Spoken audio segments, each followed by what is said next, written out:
Yo, yo, yo, a promise is a promise. The reason why I even asked is because I already had this stream planned for like, what was it, 17:15, which is like 45 minutes ago. Hey, things happen. At the end of the day, I can also just warm up the food. It is fine enough, and this is beautiful. This is what we're talking about. Getting volcanic salt. You'll know why in just a second.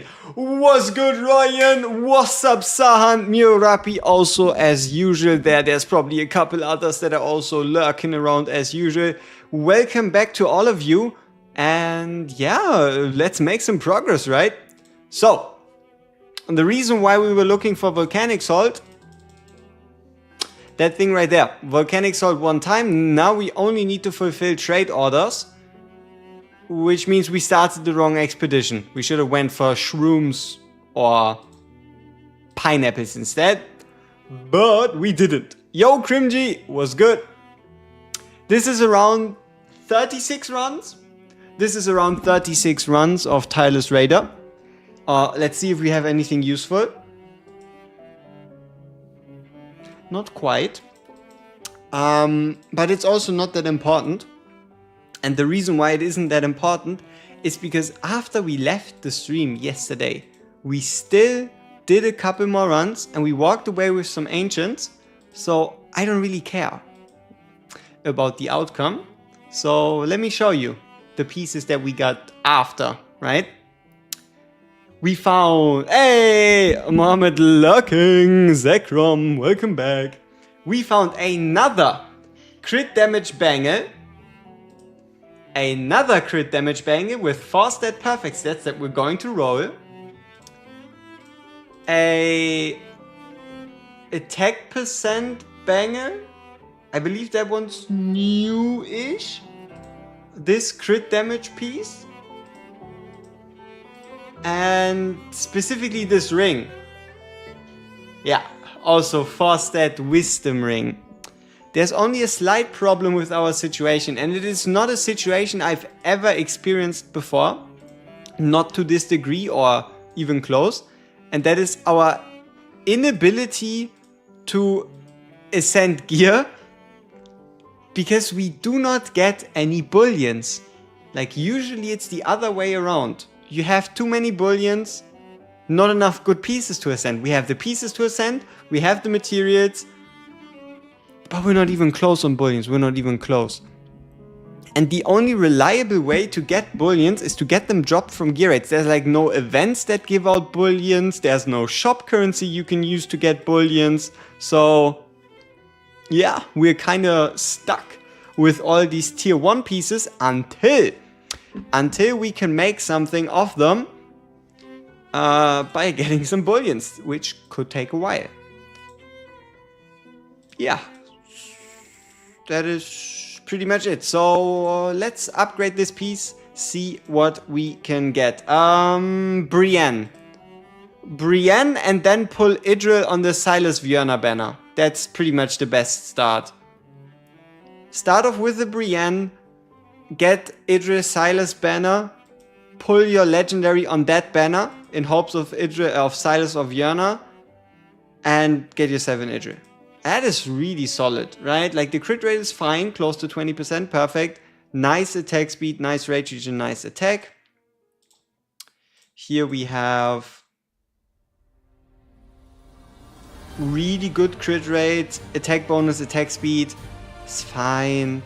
And then down here, bada bing, bada boom. Hey, JLB was good. 26, that is really nice. 26, 25, 75, 31. That is a good piece. Not that we can do a bunch of it with a bunch of stuff with it at the moment, but it's a good piece nonetheless. So yeah, I'm debating just swapping these pieces out. Yes, we would lose a whole lot of crit rate, but we would also gain attack, and we might have too much crit damage on this piece, on this set anyway. Oh, you was planning to summon to save the Lego on 50 for the Fallship banner? I think the Silas Vierna banner is still better. Yeah, we get some beautiful pieces, that's very true. there's still a couple gems we had that we have to roll just to see what we end up with. Like, for example, this piece to 12.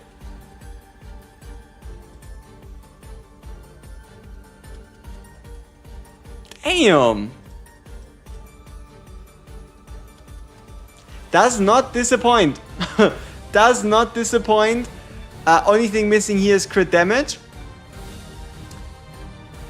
I mean, can this piece get any better? Probably not. Yeah, waste the gold.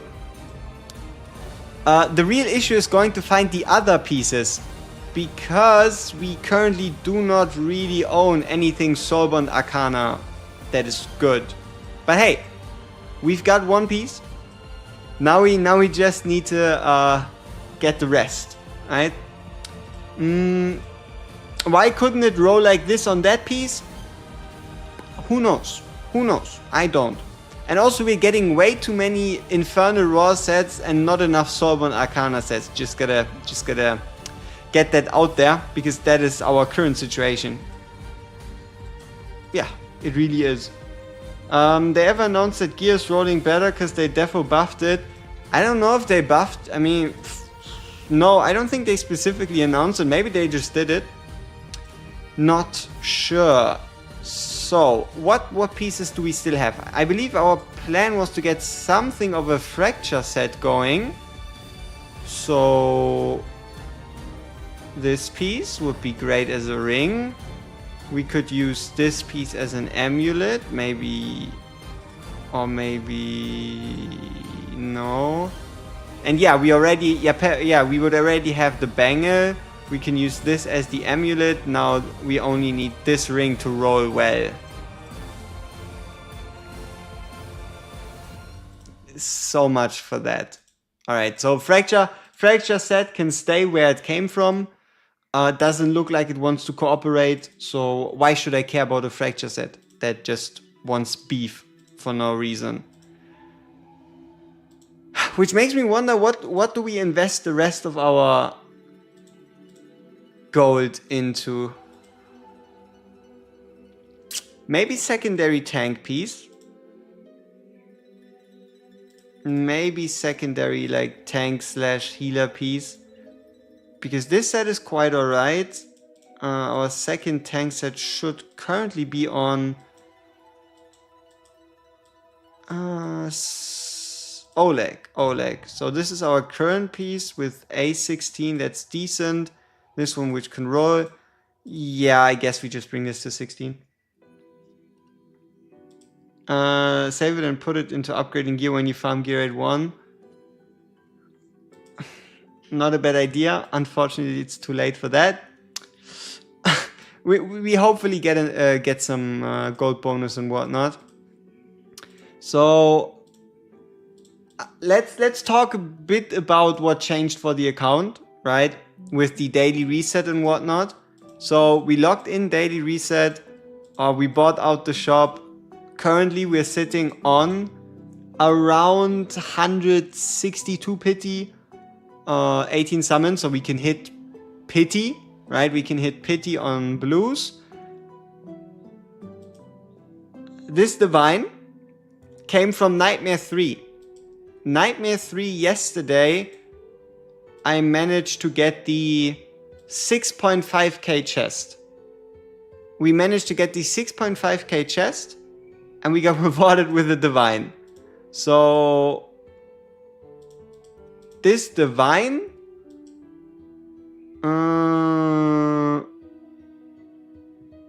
let me see. Yeah. So this divine, I was debating using it this weekend, but there's no 2x rate up, right? If I see this correctly, there's no 2x rate up, so I guess we have to hold on to our divine. I don't want to use it on a 6% legendary chance.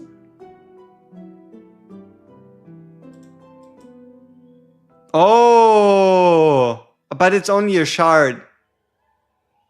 Like, it's a shard for 300,000. I don't think, AK was good.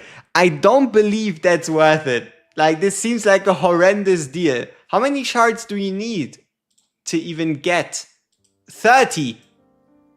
Dude, who pays 9 million gold? And you also have to get this deal 30 times. Yeah, no. No. We do have a refining crystal though from the fate event thingy, if you remember. Come on, my brain doesn't work.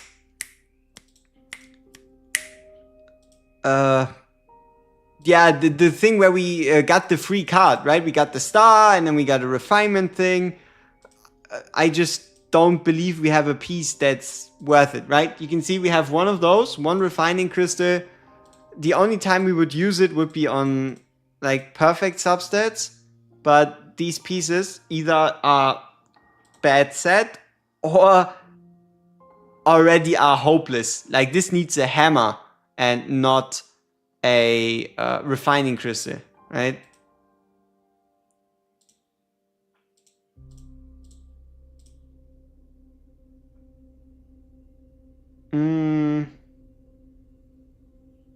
Yeah, I mean, for me it's just the fact that it probably takes like years for you to get that deal 30 times.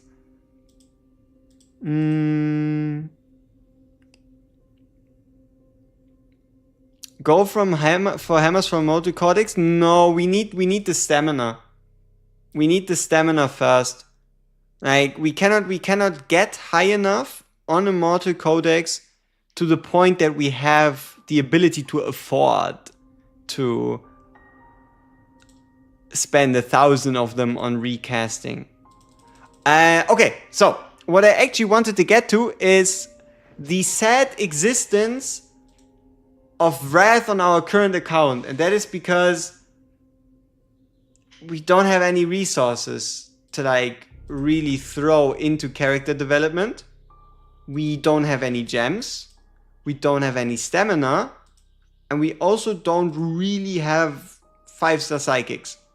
And even if we had 5-star psychics, we still need enough to make 2 6-stars, which would have to be Wrath and Deimos. So then we would run Wrath, Deimos, Valeria, and then I guess like Greed, Gluttony, just someone to give like the invigoration buff out.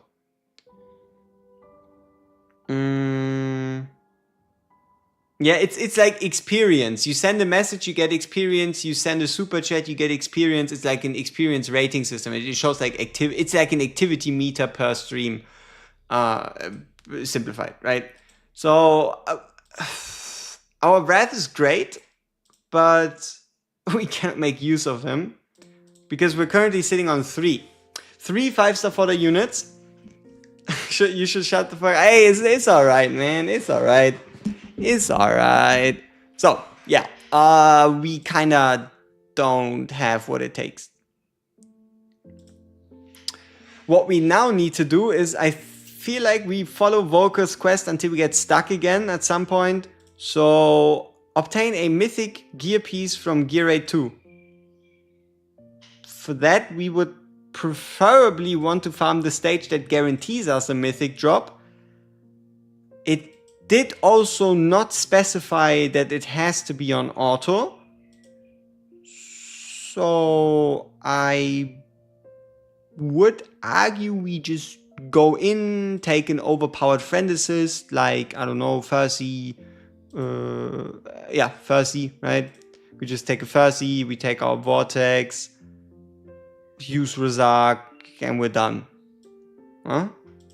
Don't think we need to overthink that too much.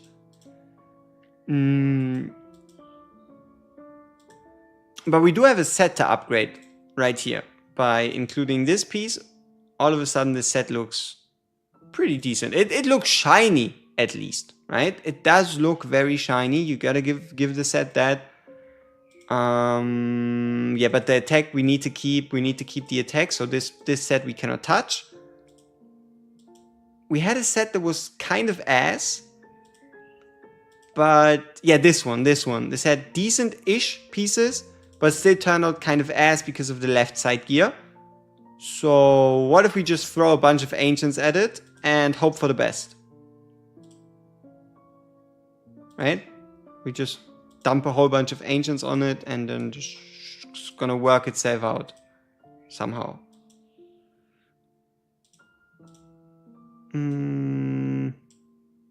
Yeah, maybe like that. And then on Fenris we have crit rate, crit that. That's also not good. Yeah, like this set is probably even worse. Maybe not. It's not particularly great. That's kind of it. Yeah. Huh. I guess 150, 300. Is that one of our best 4 sets? Oh no. Okay, let's do a bit of housekeeping before we get into the fight. So let's make sure we have our gear plans again set up. So this is definitely number 1. No, it's not. What am I doing? This is number 2, if anything. But now I would have to rename the plan. Fuck it, we just call it number 1. We just call it number 1. Where's our ancient? This one. So attack, crit damage, crit damage. If we can get the evolution or whatever at some point, we can make it better. This piece is attack, needs to stay attack. So yeah, we just do this as number 2.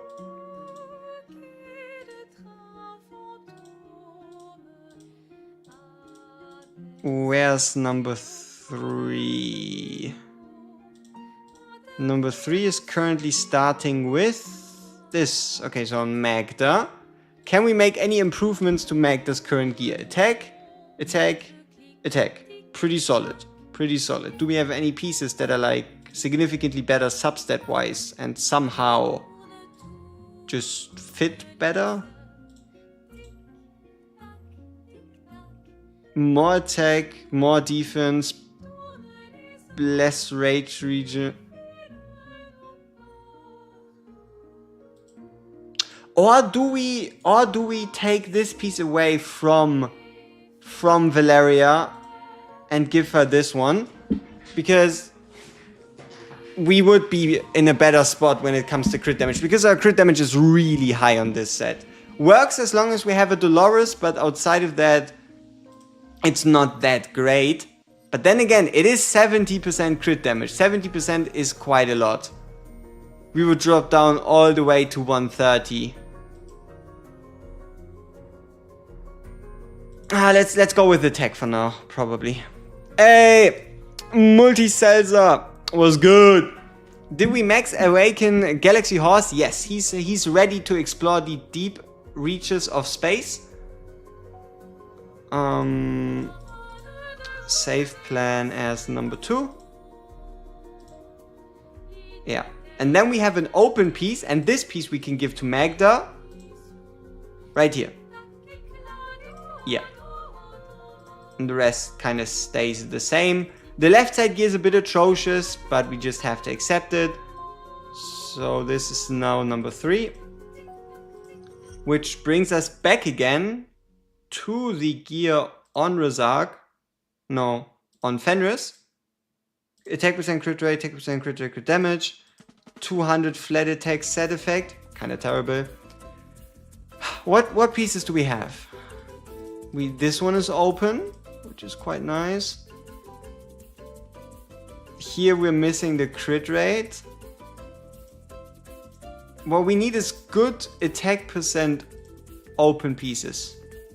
Like this one, for example.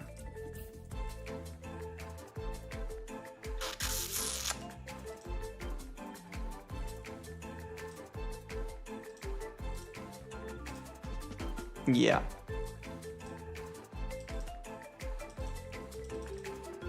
Or is this garbage set on Razak better? Here we would lose attack, lose crit rate. And if we change the chest piece, we would lose even more attack, but gain crit rate.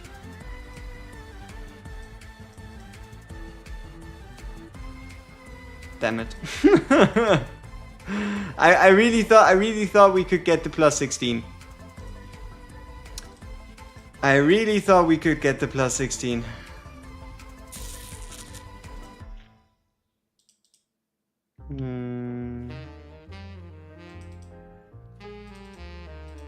Okay, we keep this one the same.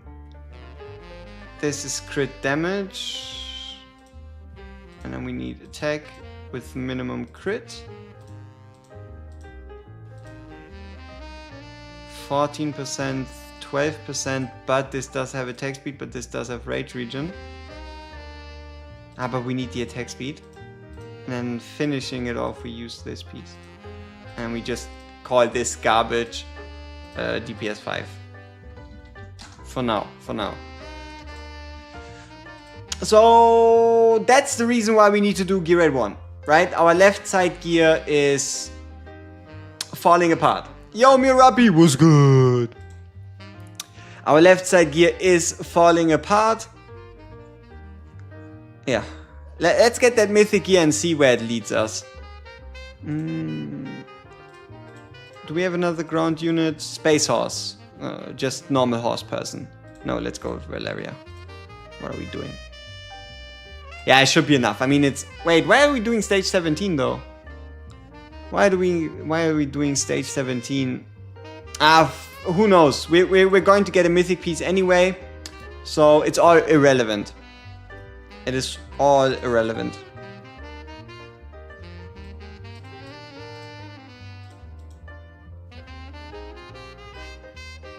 I really like using green units.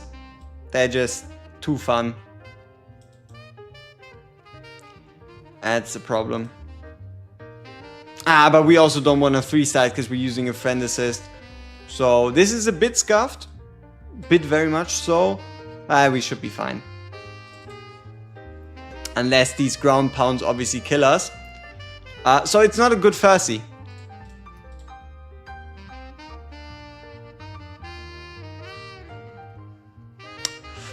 We need to find a different friend assist. Yeah.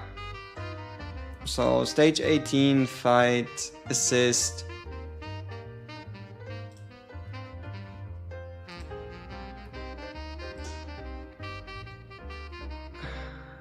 Yeah, this Elwyn is nice, but can she actually keep us alive? Let's just put some trust in Elwyn.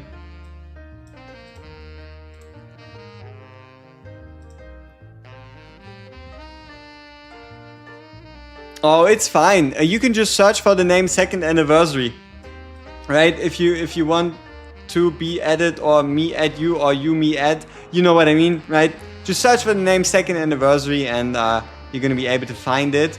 But I mean, we had a bunch of Narissas and Fursies, but I guess people just had to move on from it because they don't. Yeah, maybe nobody really uses them outside of us. I'm not quite sure.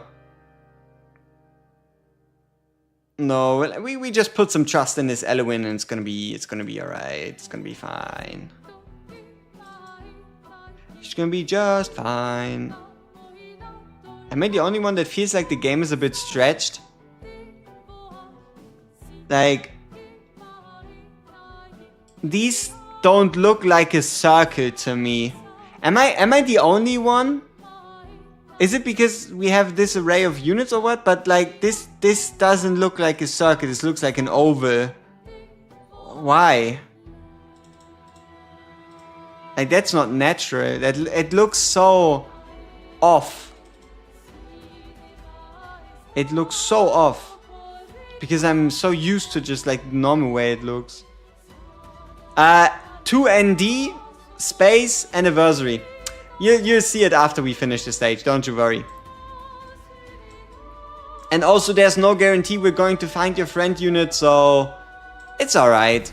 At the end of the day, it's not that big. It is not that big. Alright, and here we just double ult.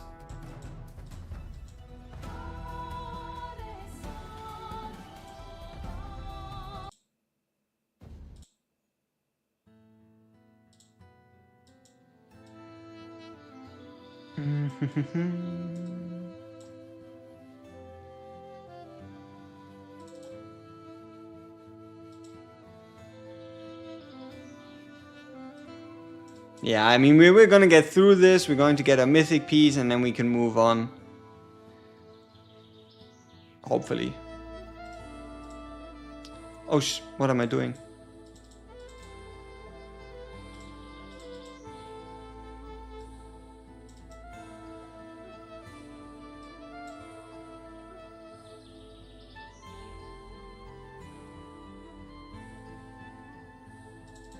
Alright, nice. We started moving.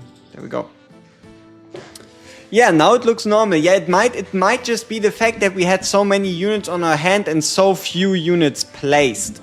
Like that there were so many units in our hand that it just, yeah, the ratio seems to be, the golden ratio, I guess, is if you bring a friend assist and you only place 4 units, then the 7 units on your bench squish the ultimates of the 4 units. But if it's auto ultimates, it should be fine. So it's a very specific set of circumstances, yeah. Double ancients, defense flat. We at least finished the quest. So how much further can we push before we get stuck again? Nice.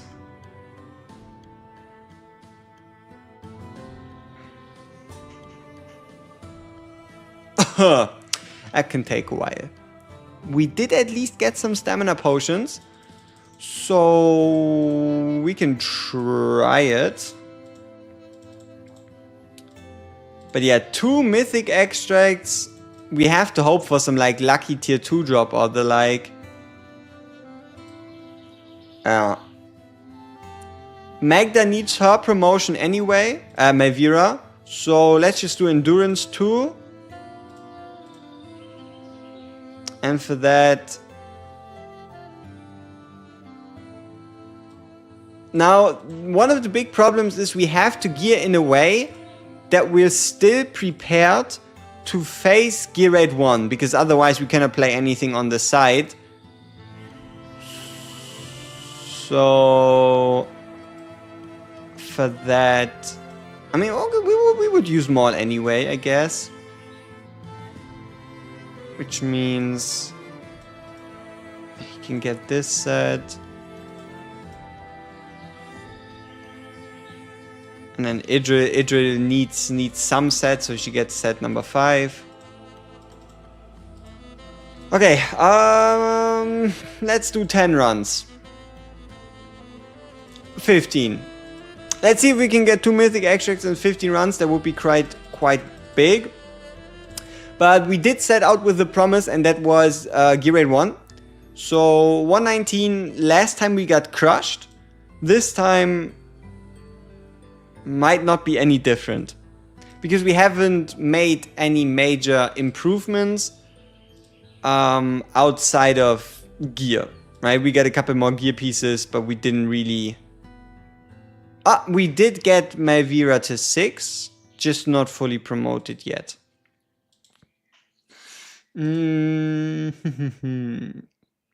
Yeah, let's see what changed. If all of a sudden life looks different and it's all going to just fit together perfectly. Because we're not going to be placing Isolde, maybe we can just... Yeah, okay, we cannot access the gear.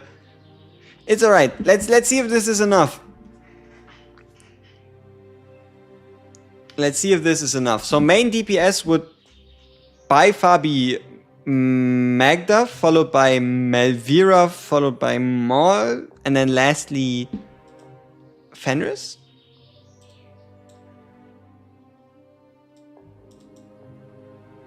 Oh, and we also have to hope that the pull-in from Magda works, so that Magda can so that the pull-in from Melvira works, so Magda can hit everybody. Or at least... Nah, it doesn't quite. So the right side seems to be having... Yeah, so Maul and Fenris have to deal with the left side. And we did also mismanage the placement order because we really want this space right here open. So the Lord... No, wait, but that doesn't work. We already figured that out. Running Magda without inspiration also doesn't work. Oh, but what if we do it like this? Yeah, this is fine. As long as we put our DPS over here. It's not like Melvira gains anything from inspiration. And then we can put Vortex right there. Ah, but maybe Vortex dies because he can only focus on healing one person. So if he's like in the... we have to try. We have to at least try and see what happens.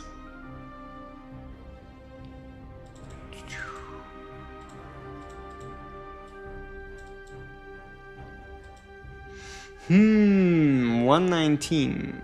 I mean, yeah, as I said, the real problem is going to be like the right side. If we try to pull them in, it somewhat works, right? It does somewhat work.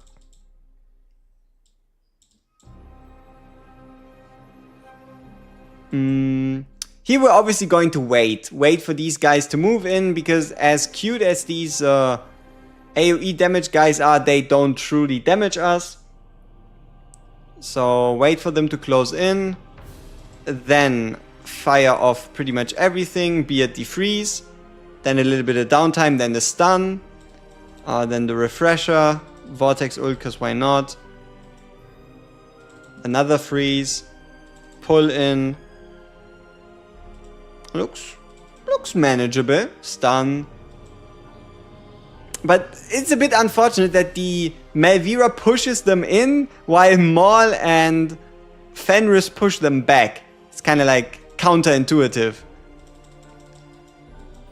I mean, Maul only freezes, I guess. But Fenris does push them a bit to the side. But yeah, I mean, this looks very possible. This looks very possible. So 119 seems to be good. Once again, we wait for all of the units to close in. Now we just gotta hope that Vortex survives. Because if Vortex dies, or if like Maul dies or whatever, this run can still end in disaster.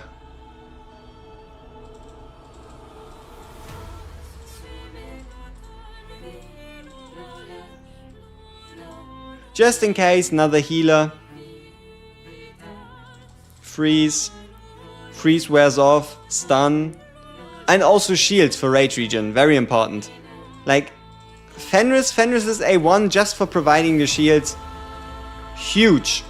Same is true for obviously Vortex's ultimate. Freeze. Yeah, but this is pretty much a 19 only strategy. This is pretty much a 19 only strategy. I don't think we're gonna see much success with this whole shenanigan for stage 20 or like 21. Yeah.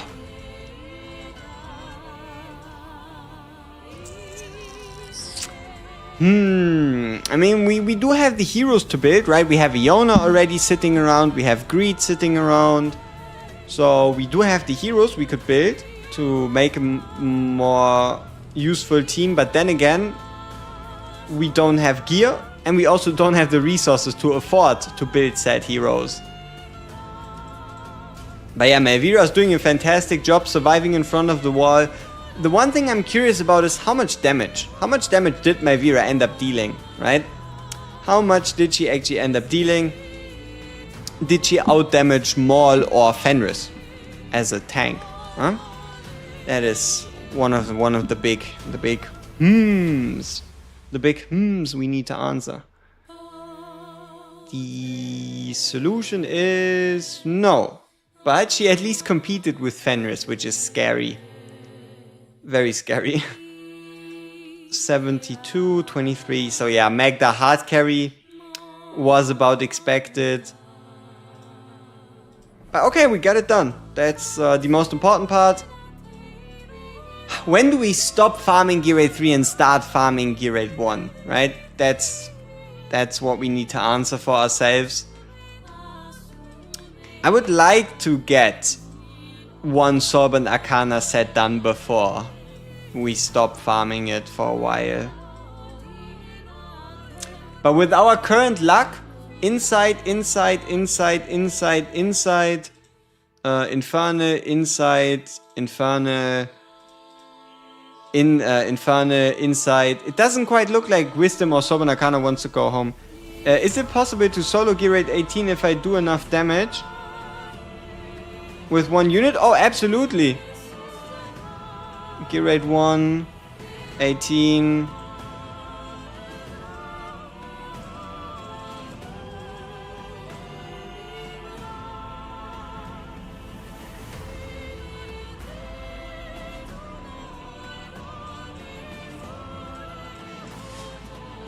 Oh, we have Power of Dominance on. That obviously doesn't count.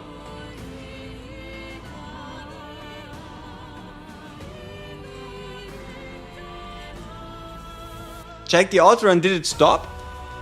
Because I let it go through. We need the promotion materials anyway. So I'll just let it run through. Gear Rate 1, 9, 18, Power of Dominance off. Fight.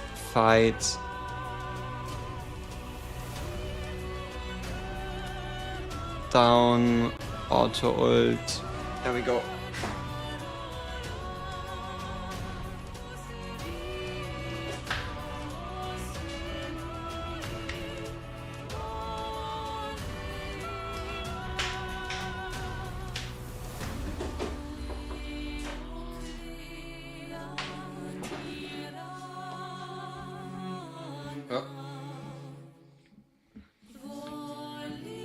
And obviously, depending on the unit, just adding on an inspiration unit helps massively. And as a tip, if you truly want to solo 18, don't do what I did. Rather focus your ultimates on the later waves, right? Like this wave does way more damage than the first one, so it's more efficient to hold your ultimate until these guys come in rather than later. Let's see. I mean, maybe we would even have to bring a Laurel. Or she just kills everybody. That's also possible. So that is probably it's probably gonna fail. It's probably gonna fail. But with proper ult timing, or I guess just like a healer, this obviously works, right? Like if you have enough damage, you do not need anything supporting wise. A5 Wrath can solo it. Yeah, but you gotta give him what? Sorbent Arcana set? Which is kind of defeating the point. I mean, technically we did attempt it with an Infernal Raw, but we don't talk about that. But yeah, I don't know what the point would be to like solo the stage 18. But yeah, just bring an inspiration unit, bring an AoE DPS, and you can do it. You're on a mission. Oh, you'll do it. I believe in you. You can do it. So AMR, we are currently on stage 18, and let's check out what kind of ground units we own and that are useful. 1, 2.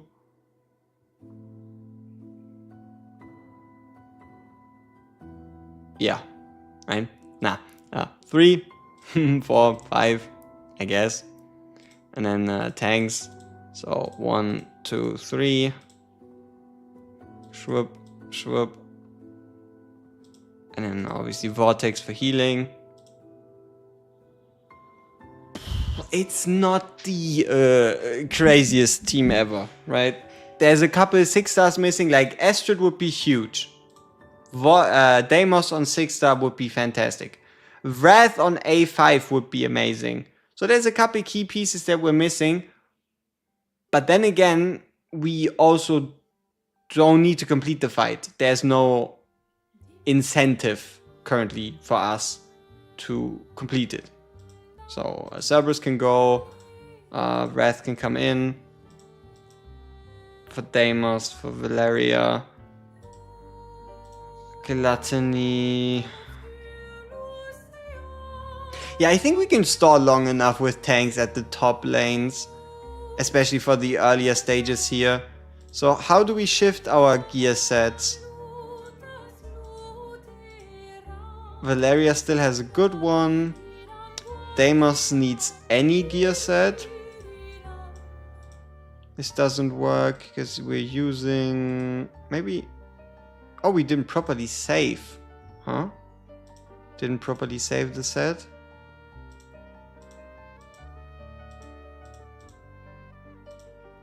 Okay. Did we use Space Horse in the mission? I don't remember. We can try to get the gear rid of him. We can. Perfect. Okay. Yeah. That looks about everything we need. Why are we not awakening Baron? We don't have the resources to do a lot with the psychic powers we're getting from it. Yeah, I just didn't do it because there's no, like, direct impact for us at the moment. There's no, like, instant benefit, right? If that makes sense.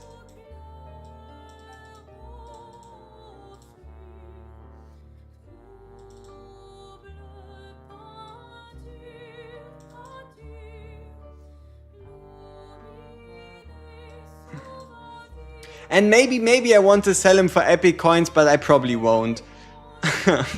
Probably won't do it. Or will I? We have to see. We have to see what we do. Maybe we do some stupid shit.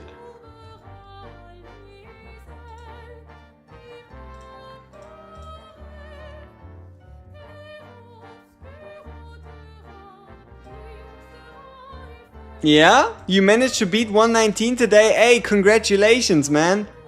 That is, see, and that's the best thing. You came up with whatever strategy you did yourself. You did that shit on your own. And nobody can take that away from you. So, congratulations. Congratulations. Good shit.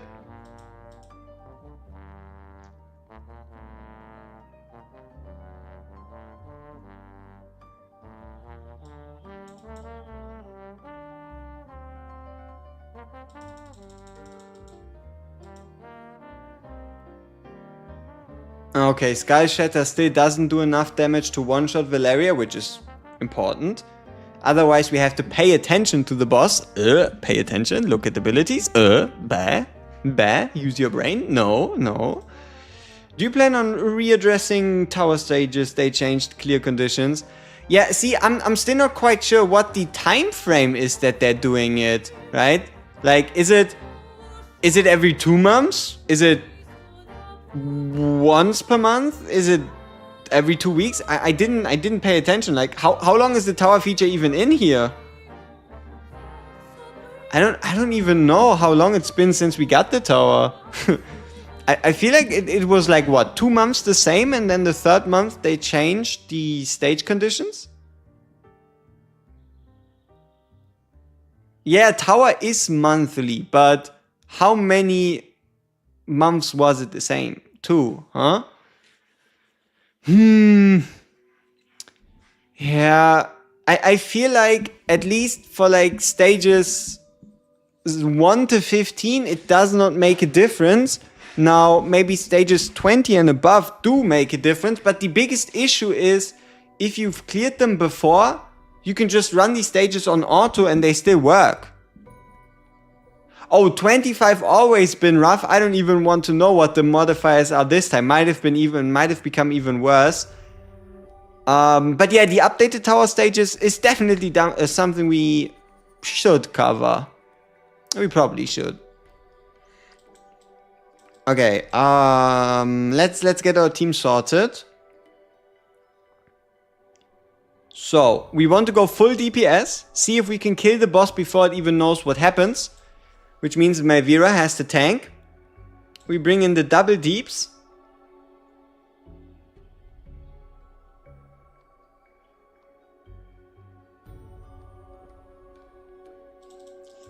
I hope the ground pound doesn't one-shot Valeria. See? Okay, perfect. Still fine. And then we can bring in Vortex. And GG. Alright, nice. Hey, Lord Alcacer!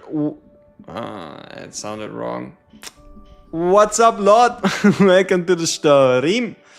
We are having a good time. We managed to beat 119 already. Now we just want to see how high we can go in AMR. And after that, I don't know what the exact plan is. Sounds about right. Good enough, Lord Alcacer. We're gonna keep it like that then. Yeah, so we're just gonna go with as much damage as possible in as short a time frame as possible and just keep it like that. What is the Tower of Deception exactly? I haven't seen it anywhere in the game. Oh, what was the unlock condition for Tower of Deception? Was it stage 19 everything? It's this one. Right here, continue changing the gear rates. I will open this tower for you when you clear stage 19 of all gear rates. Once this, then Beatrix turns into the hub for the Tower of Deception. Okay, we got one. We got one mythic extract. Now we just need one more. We just need one more. So we did 15 and we got 1, which means we can do 10 and get another one. We're running out of stamina. Okay, 10. Where were we? Artifact material rate, stage 16. Same opening strategy, same everything. Yeah, let's see how far it takes us. I doubt we are going to be able to do 18, but 17 seems realistic enough. And I always say, do not farm AMR until you've got stage 18 down. Otherwise, the stamina payback is just atrocious.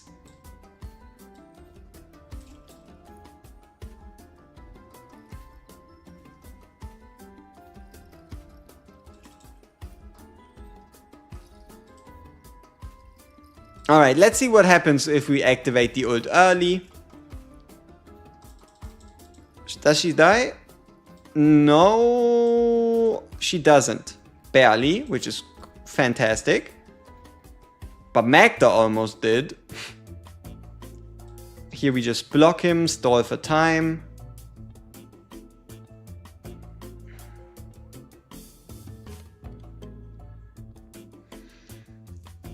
Yeah, the big issue for 18 is definitely going to have to be the raw damage he puts out. Like, we only have so many pieces, and affording enough HP on our units that they even can survive the ground slam, it's gonna be troublesome. That is definitely going to be troublesome. Furthermore complicated by having a suicidal maniac like Valeria on the field.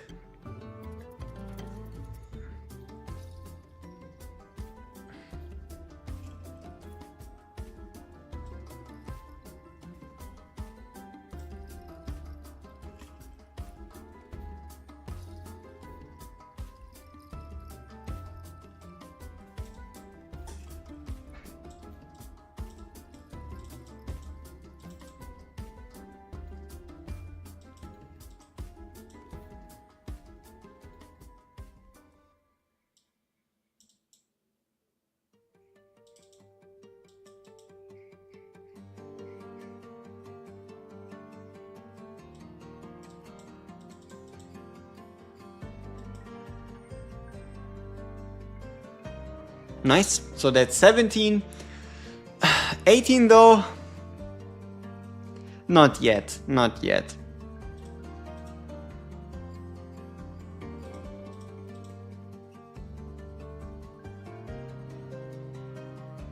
I'm beating a lot of versions in single target arena with A5 Wukong, A5 Kirigiri.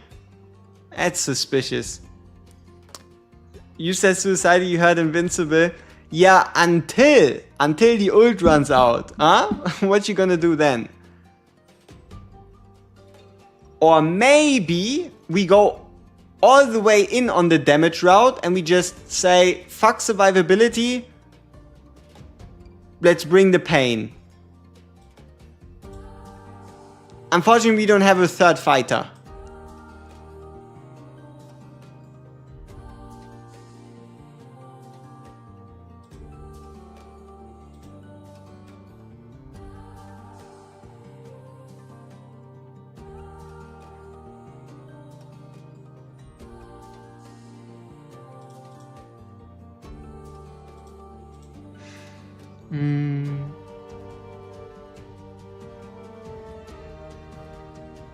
Aspan right there. What is he gonna do? We need a ground-based damage dealer.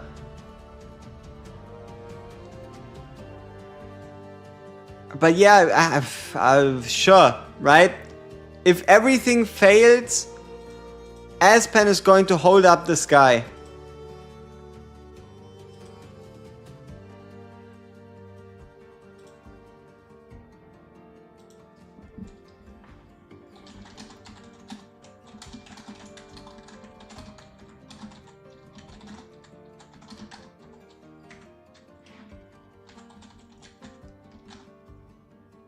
Give me a second here.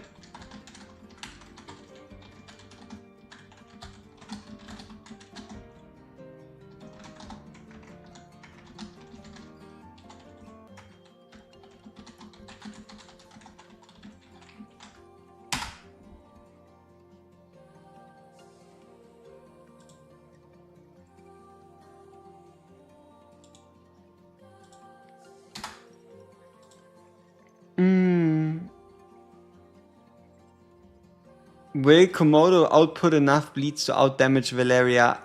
No. We also don't have a Komodo, weirdly enough. Hey, Blurry was good. You have a question about Ares? He has a skill that doubles damage, but I don't know if it's his or any unit. Ares. Let's see. I mean, I think I know what you're talking about, but we might as well pull it up. So, or Ares, Ares, as you want me to spell it out. So what this does is, here, targets inflicted by the hero themselves, right? So he does an attack. That attack has a multiplier of unupgraded 150, upgraded to 100%, and if he does the Vital Strike against targets he himself inflicted with vulnerability, so during the ultimate, he himself does 400% damage instead of 200% damage. So yeah, it's for him. And yeah, that is pretty much it. I hope that helped. Yo, Daisy, what's up, what's up? You pulled a Twilight yesterday along with the third Silas for your double pull return.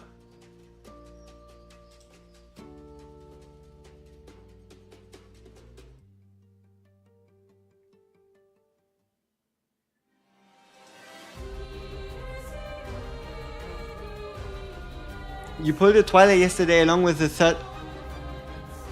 Hold up! Hold up! Wait a minute. Cut the music. You pulled a Twilight on a Tuesday.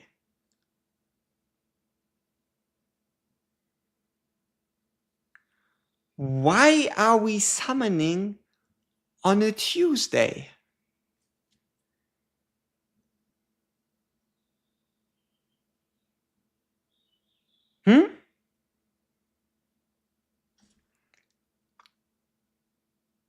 We're closing in on anniversary, the biggest celebratory period in this game.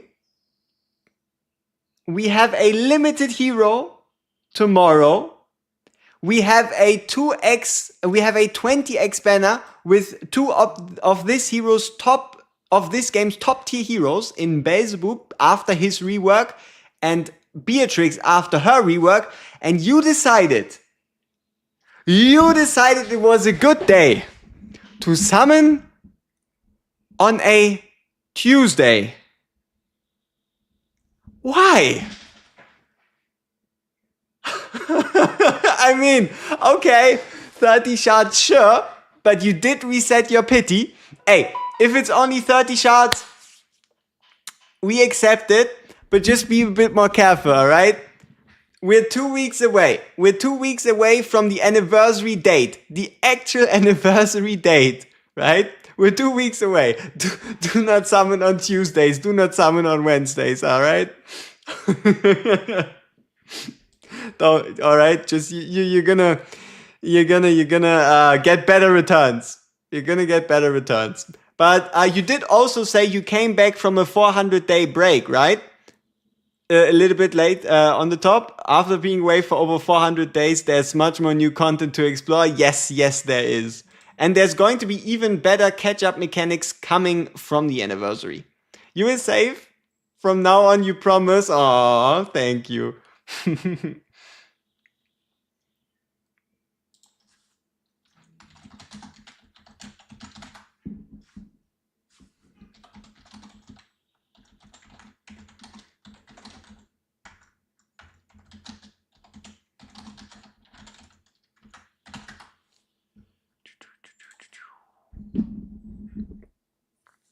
Oh, yeah, exactly. So, we have to be just... Alright, so, John, listen. If you summon again on the Monday, I'm gonna send you on an all-trip paid vacation together with the man himself, so that you and him together taste my claymore. Ride with me into the dawn. Can ride together into the dawn. And then you're going to get some lifelong experiences together with Big Boy Absent right here. So please refrain from any more Tuesday summonings. But yeah, hey, at the end of the day, your account is your account. If you want to summon on a Tuesday, I cannot legally stop you. Ooh. See, there is another benefit to us doing promotion stages. Can anybody confirm? I am 99.9% certain this is the first time ever we had access to a max promotion grade boost book in like any type of event. This should be the first time ever, right? This was only paid before. Like you bought like a bundle and you had the ability to 6-star someone from it. That is pretty nice. And if we can also get the 6-star book, right? The 6-star book might also help some. Huh? What do we do with it though? It's a 6-star promo book. I don't know who we want to use it in. But it is the equivalent of 4 mythic essences. So we only have to farm 1 or 2 more. We only have to farm 2 more or 1 more, depending on Volker giving us stuff, and then we can just skip the grind for the next character. Probably Deimos. Probably Deimos to instance 6 as a damage dealer alongside of Valeria. But for that, we need a couple more resources. What are the odds that run 10 actually gives us something useful? Come on. I don't know. Okay, it doesn't look like it. The quest still says, please do X, Y, Z. Which promotion were we on? Endurance promotion. Endurance promotion, 200 stamina. 1, 2, 3, 4, 5, 6, 7, 8, 9, 10. Let's see if another 10 runs yield us another mythic extract. Can I read your message above? Let me see. You have 12k gems and 130 rare shards. Do you think I can pull for this limit banner and for Kigiri? Yes. But listen, I cannot guarantee that you can then also afford to pull during the anniversary. Right? Keep in mind, there is a very realistic chance that one of the new faction heroes, or new class heroes even, that one of them turns out to be a limited. It's pretty likely. So you have to think 3 limiteds rather than 2. Yes, Faisha Kigiri, but also whoever else, right? Whoever else. So it is hard to say. It is very hard to gauge or gauge the amount of summons we're going to get through the next weeks. It could be 100, it could be 200, it could be 300, it could be 400, it could be a totally ridiculous number. Nobody knows. So, yeah, unless you know specifically what you're gonna do with the Faixia, I don't think it's worth it.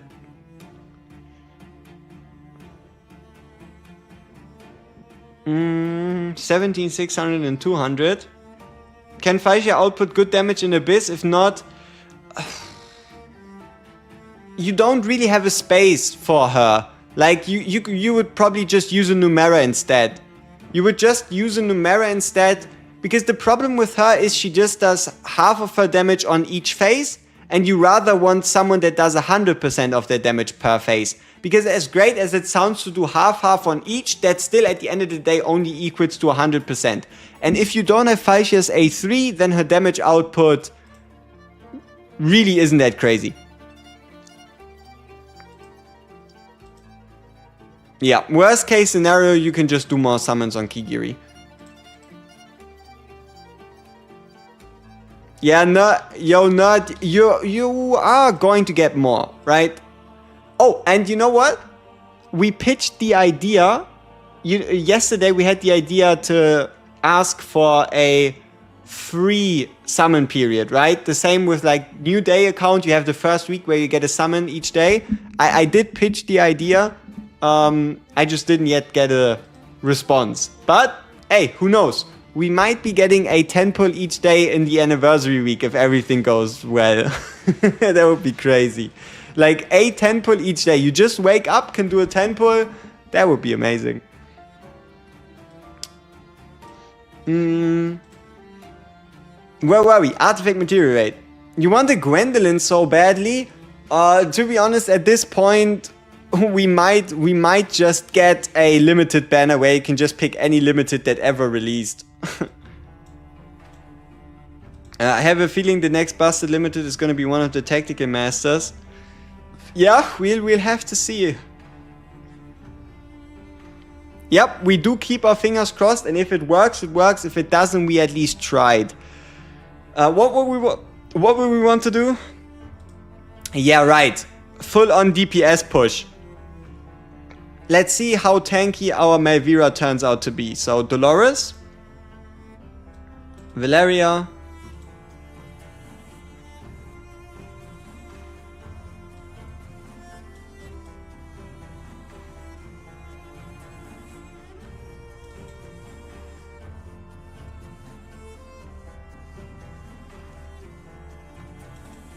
Okay, let's see what happens if we trigger early.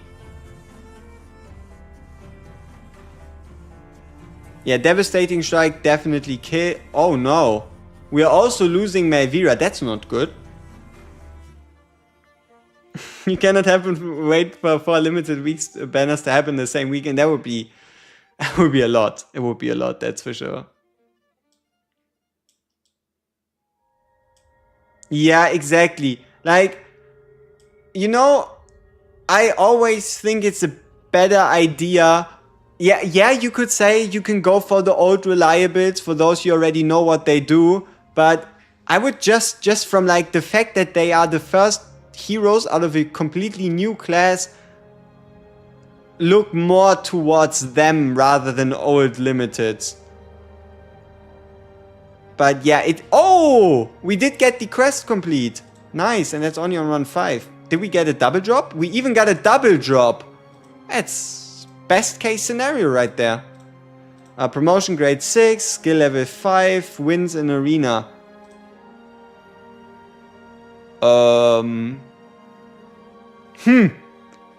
We might have a couple arena fights lying around. 30 to be exact. How did that happen? I don't know. What are we playing? Single target arena. And we even have a Valeria to start out. It's basically GG already. Like, I don't believe anybody in gold is beating our Valeria. Yeah. Like, our Valeria is pretty much gonna solo this for us. Don't see anyone... Unless they also have a Valeria, right? Unless they also have a Valeria, I don't see us losing.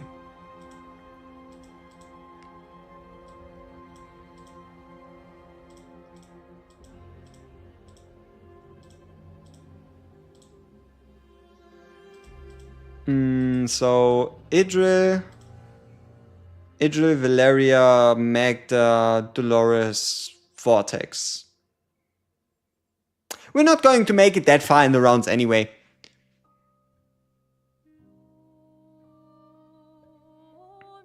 Yeah, that's the question, right? We'll have to wait until they give out more information.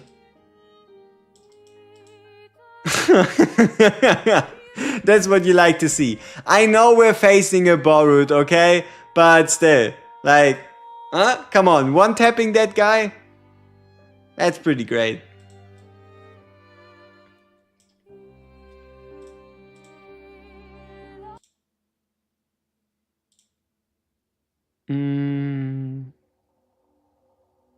I don't know if we should. I don't know if we are getting a new unknown faction member for anniversary. It could also just be the introduction trailer to Abyss 2. Right? Oh, as soon as we have the permission, it's gonna be uploaded. Like, I have a date given at which time I can provide you more information. So, leading up to that, I expect the ability to test these heroes in depth to then basically provide you. So you know how usually we go over the kits and then we do like a testing video. If everything goes accordingly, I'll have around a week, I hope. I'll have around a week to prepare 3 sets of videos, one for each, that truly go in depth. So you can make like a really educated, you know what, right? You can make an educated decision based on those breakdowns. I probably, if I have the time, right? If I have a long enough time frame, I probably just start off straight off with the showcase videos, right? And obviously, as soon as the date hits, you're gonna get those uploaded. Before that, there's no chance. Best anniversary gift would be Lord Selector. If they do a Lord Selector, it's not gonna include ancient exclusives, right? So the best case scenario would be a free Torador for everyone, but you're also gonna get a lot of complaints from those that pulled on the Yova Torador banner in hopes of getting a Torador. I don't know. There's a lot of things they can do. There's a lot of things they could do wrong. There's a lot of things they could do well. I like it. We just all have to stay on edge and see what they come up with. Yeah, these guys really aren't a challenge. I remember I reached N91 in campaign in 14 days. Man, Björn was the MVP. We could try 914. It would just be us 9-1. It would just us be praying that Melvira can solo. Because we have 0 ranged magic DPS. Will Elder be good after the rework? I can tell you that as soon as we get the rework. Giving you an answer on how good Elder will be after the rework before we have the rework is quite impossible, to say the least, right? I'm not capable of looking into the future that far. But I feel like for Elder to be truly valuable in the same conversation as like Yovas, Solcadenses, Nastias, they would have to do a major overhaul. Are we summoning a legendary today because we're close to pity? No, we're waiting for a banner. We're probably going to hold until anniversary actually.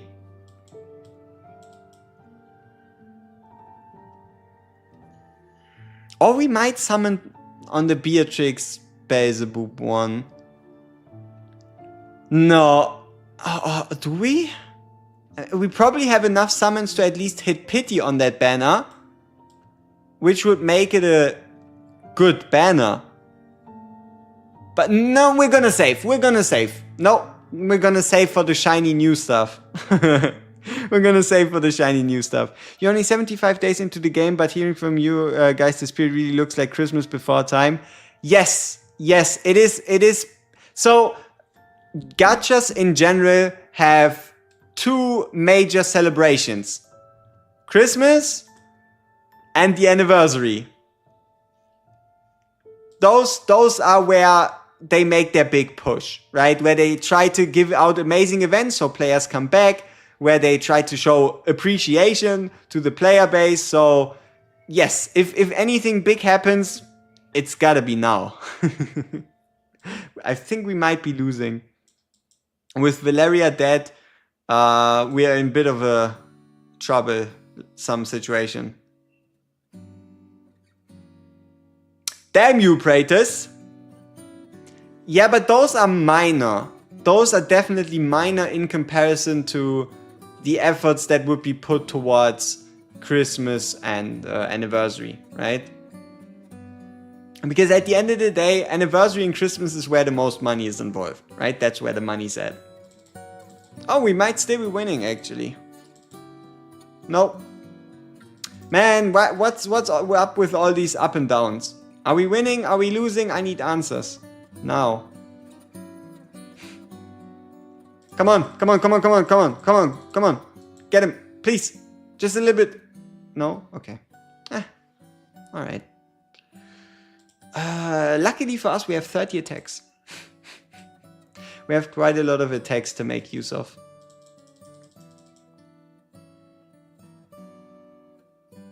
So let's just refresh right here. Let's pick this guy. We didn't believe hard enough.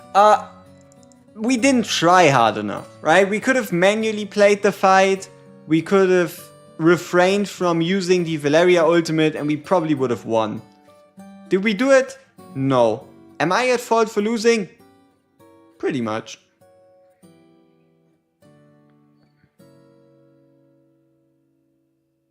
Okay, so we pushed to AMR 17, we pushed 119. We're doing Arena currently, we're trying to max out the Volker quest. Yeah. I mean, I would even argue it's generous the year round, right? Like, what holiday was Kingdom Come event? Technically, you could say St. Patrick's Day, but to a degree, the celebration lasted way longer than that, right? We had like a separate St. Patrick's Day mini celebration, but yeah, this whole March period was too much. Yeah, the what was it? 24 or 28 ancients, a soul stone. It was a lot. Yeah, it is like we are day 14. We currently have more ancients than we have days played. And I can assure you, those aren't just from campaign. And those are definitely not from Guild Boss 2 or Guild Boss 1, because we aren't good enough yet to have a realistic source for them. Like, look at this. How are we on 19 ancients? They just appear. They just come out of nowhere. And in the first temple we're gonna get a legendary Trust the Source. Maybe we should. But we're not going to pull them this weekend. We are not going to pull them this weekend because it's just too much of a wasted opportunity to go for a Alistair and a Morrigan. Yes, Morrigan would be great. Yes, Alistair would help us, but no. No. Just no. We need one more win? Yes, one more win. Wow, a nasty on a level 53 account. Spicy. I don't think it would be fun to watch. We would just kill stuff. You spent everything you had on the Yuva Torador banner and you're already sitting on 39. Yeah, isn't that crazy? Like, 40 ancients used to be a lot. 40 ancients was something you could upload in a video and people would be like, damn, how much did you whale, bro? How long did that take you to get? Like, 40 ancients used to be a hallmark.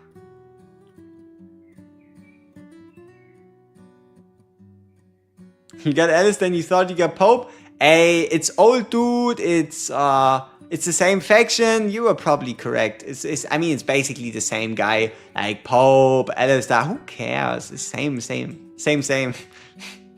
But But yeah, that was probably a very frustrating reveal to find out that you didn't, in fact, get the very best. Give me some feedback. Do you want to, like, at which point in time do you want to see a limited hero tier list? Right? Just a tier list where we go over all the limited heroes so you have an idea of how powerful they are. Who should you strive for? Do we do it tomorrow?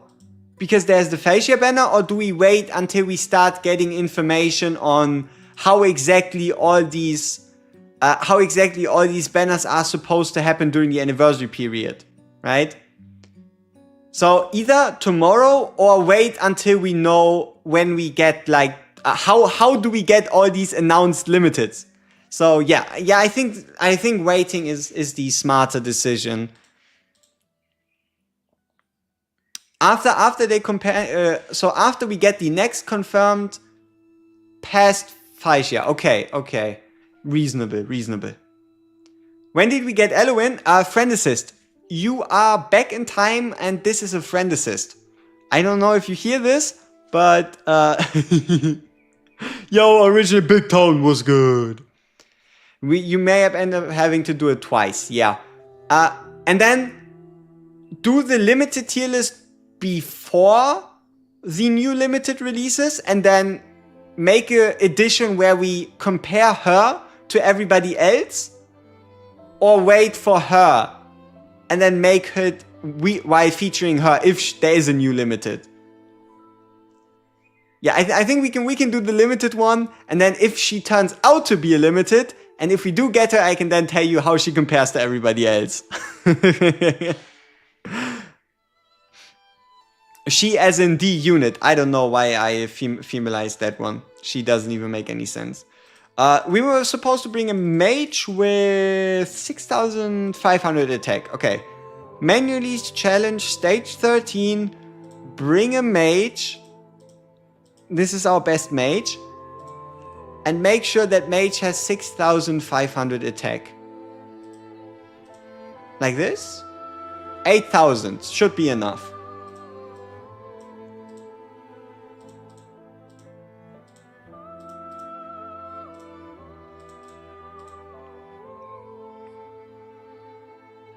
If you don't have a lot of summons, then don't summon on this limited banner. Yes, pretty much. Like, as fun as Facia is, unless they rework, like, the only way I see Facia becoming, like, truly important is when the Elder rework is, like, crazy. Or there's some super broken inspiration plus shield giver at the same time unit. Like, if you're sitting right at 200, do we summon or wait? I would say wait. Like, the odds are 100% that you're going to find a banner where you want to spend those 200 summons on during the anniversary period. Might be directly on anniversary, might be a week after, might be 2 weeks after.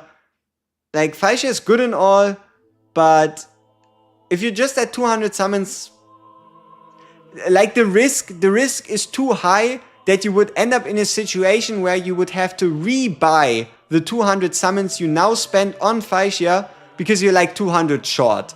So I think caution is the better approach.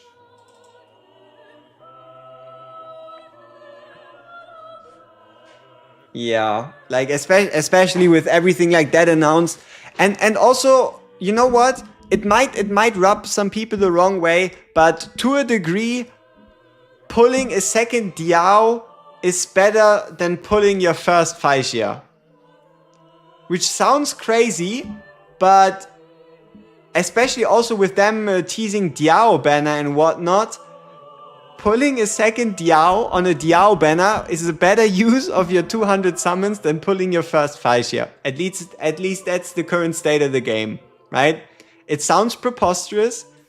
It hurts me a bit, but it's the truth.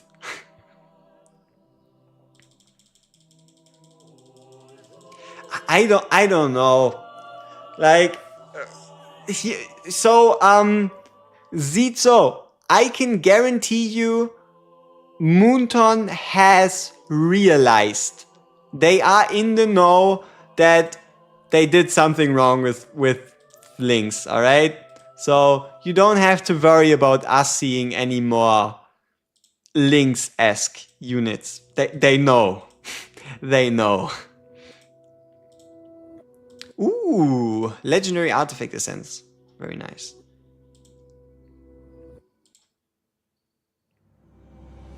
Okay, obtain 5 flawless meteorites from AMR. These ones. And we need 5. Alright, let's do like 2. What's wrong with Lynx? It's just she doesn't fit the general aesthetic of the game.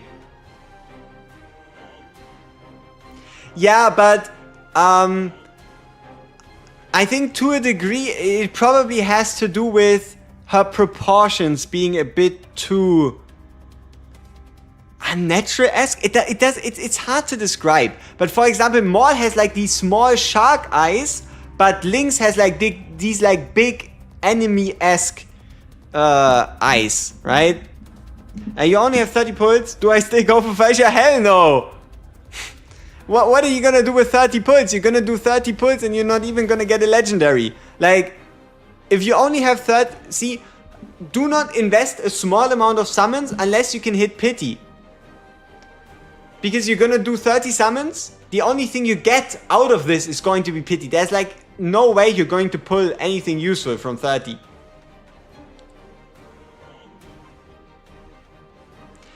You know what? This whole like complaint between Lynx not being a Lynx and a Fox, I think they just picked Lynx as a name. They didn't intend to make her a Lynx, and you know. Listen though, 99% of gamblers quit before they win. Yes, but also 99% of gamblers lose while gambling. Okay, technically it's like what, 55%? Now I'm curious. What do y'all think is the overall percentage of any gamble happening on this planet? Like, it should be somewhere around the 50% mark, but skewed more towards like people losing, right? So could you say like 60% of gamblers lose? Is that something? Or is it like 55? 65 because people get ripped off constantly? Huh. I don't know. 57? 99.5 isn't true though, right? 62.3421%. Now that you mention that number, that feels pretty good. Bum, bum, bum. Let's gamble! 5% chance. Ah, it's alright. 20% chance.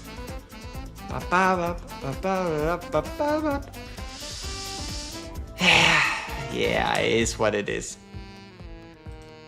The thing is, we put any losses all in one pile for losses, but minor wins aren't included with big payouts. So we are comparing all of the losses with the big wins. You know, I think I would count, like for my question that I asked specifically for this one, I would obviously count a win, no matter how small, as a win, right? You don't have any cultist slot except Nero. Should you go for tomorrow's ancient summoning?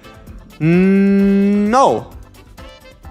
Because you always have the chance to pull an Aeon, and if you only have a Nero as a see, what I always implore you to do is think about what would you gain? Like, what do you expect to gain? Let's say you summon on the you summon. Okay, let's actually once again pause this, right? Imagine it like this. You summon on the Morrigan Alistair banner. You summon on the Morrigan Alistair banner and you pull an Aeon, alright? All of a sudden you're going from Nero to Aeon. But what does that actually change for you, right?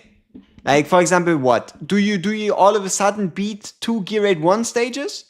Or do you beat, let's say, stage 9 and 10 of gear dungeons? Is there any way that I can DM you in the web browser, not on Discord? I don't believe so. We're not on Twitch, at least not live on the moment. I think Twitch has DMs, but I don't think you can. I mean, why not? You can send me an email. You can send an email to this throwaway email address. So I'll give you, if you really want to send me a private message and it's not Discord, just write it down, all right? So you want to send an email to adsasddasd758@gmail.com, all right? If you're truly passionate about this and you cannot use Discord, you can use that one. I'll probably see it. So yeah. The Gmail is random. Oh, absolutely. I pretty much mashed a bunch of buttons because we needed an email so we can get the connection gems as a reward, right?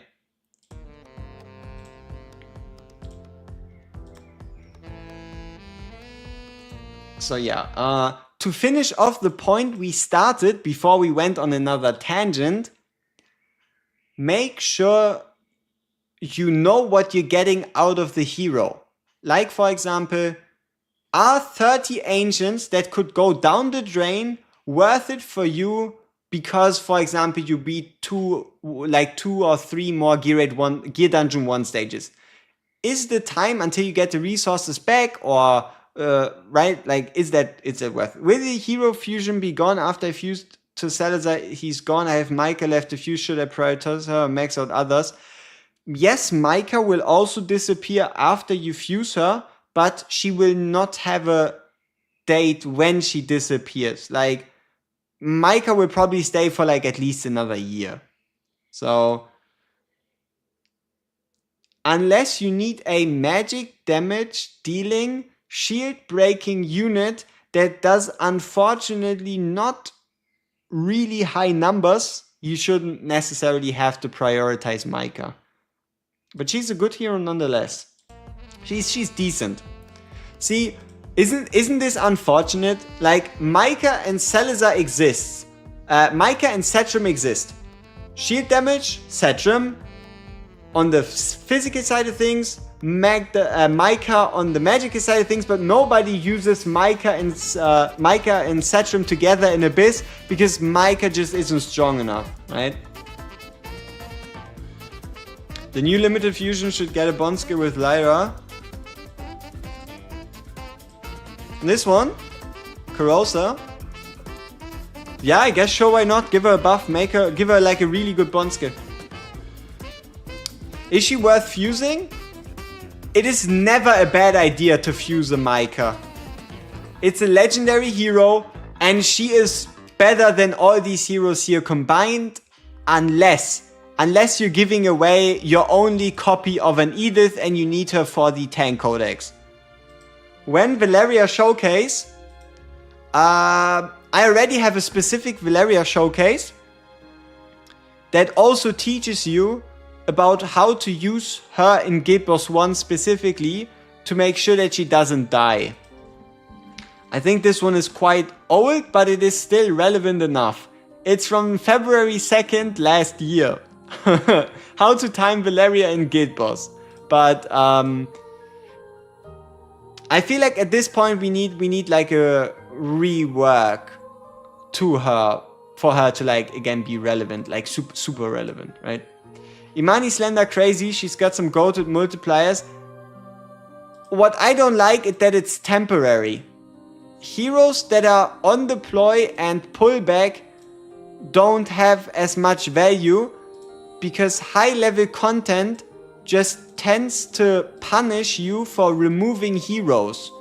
The only approach where heroes that have a short redeploy time are truly useful is campaign. And for campaign, you don't get much out of an Imani. So yeah, this is my biggest issue. The fact that she only gets this buff for 25 seconds, as well as obviously her ultimate, right? For like 20 seconds. I don't like the fact that she has to be retaken off the field. Yeah, I don't like that concept at all.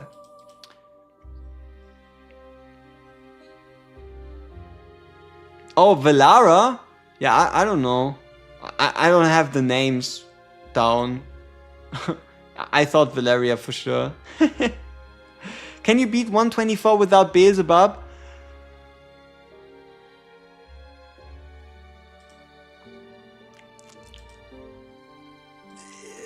Yes, but only because of the discovery of the anti-heal strategy where you attack the enemies that come out of the sides and you reassign the boss's healing to outside. This should make it at least possible, but still very, very, very, very, very difficult. Oh, absolutely. You can lose an A5 to 0, right? Like, as I said, Edith, right? As long as you're not losing your only copy of... No, it won't gain much because it's still not attainable. Like, okay, see, listen to this example. Oh, you do not have a Beelzebub? Just use A2 Imrit instead. Oh, you don't have Beelzebub? Just use A3 to A5 Boreas. Oh, you don't have a single Beelzebub, single copy? How about you bring Nastia? How about you bring Cyrus? Right? Like, the units you're going to have to use to, like, compensate are going to be way more extreme than having a single copy of Beelzebub could ever be. Like, 124 does make sense, but only once we get the gem system and we can push up the base stats of all our heroes a little bit, right? So that some heroes might become more valuable again rather than stay impossible. Huh? Exactly. Like, that is the only thing that works. If you don't have a Beelzebub, you have to make sure an A3 Ingrid somehow survives. And making that Ingrid survive is such a pain in the ass. I'm gonna go for at least one Booba copy, too much value for him. See, this is why Nerissa Baba was a top tier combination during her banner, right? Yeah, but do you also have all these other heroes with awakenings to boot?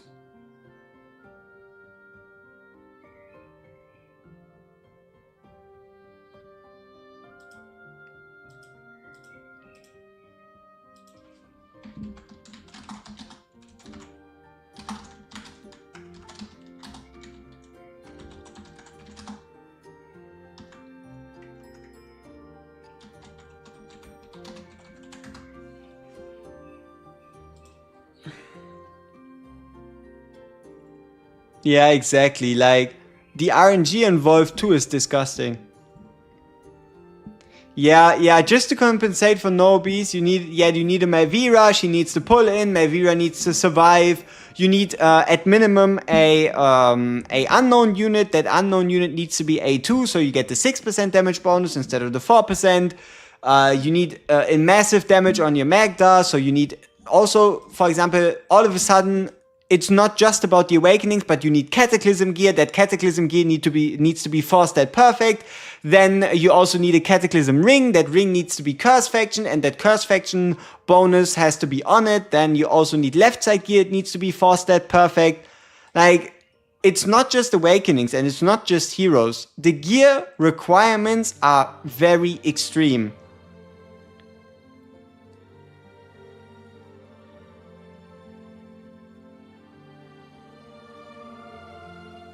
You could also try to just get... So, listen to this. There is no difference between what 24 stage you beat. In order of difficulty, I would say Gear 224 is the most realistic.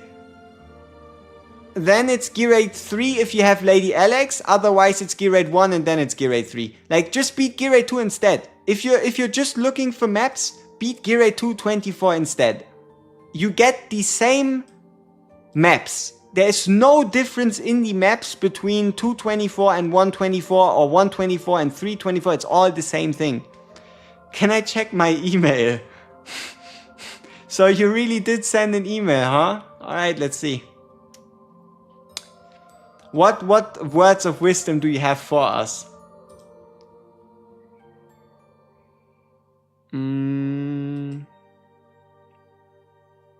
Oh. Okay.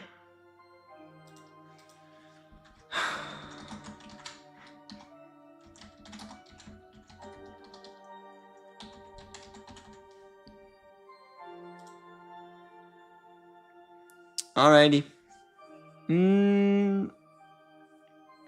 Gear requirements being the extreme is why we're getting the gems. Yep, pretty much. You beat 223 with A-bomb plus A5 Wukong as main damage. That's sick. That is so creative. Yeah, it's not a very happy email. The no beast comp I used was Artemis. See, also, as soon as you don't have Artemis, you're getting into really screwed territory. Artemis, Magda, Cerberus, right? Cerberus in front of the wall with proper timings. You also have to make sure if you do get Cerberus down, he needs to use his ultimate. Cerberus needs to get off his ultimate, otherwise you don't get the same impact. And then also preferably you want like A3, A5 Cerberus. Whoops. Do I have a special dance to help you get a Torador?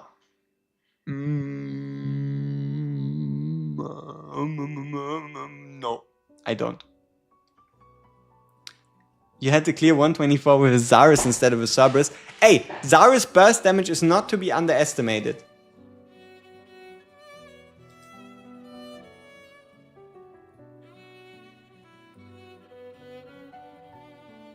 Yeah, exactly. There's only dancing on the first title of an account. Alright, sure. Strand of my hair. Let's see. Let's pick one at random. Let's see, this one's quite nice. Alright.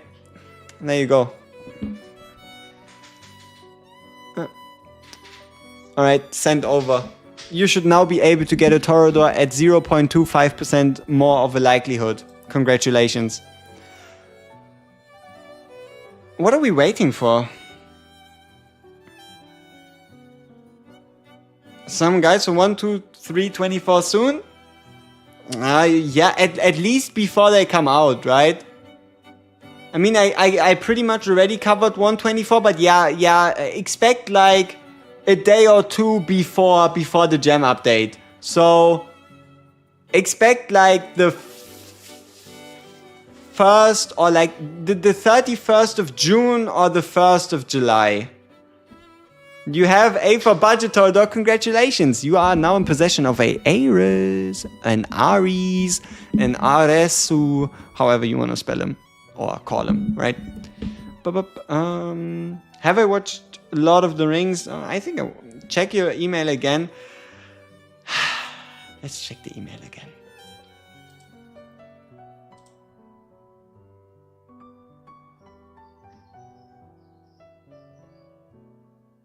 Yeah, but you gotta wait, right?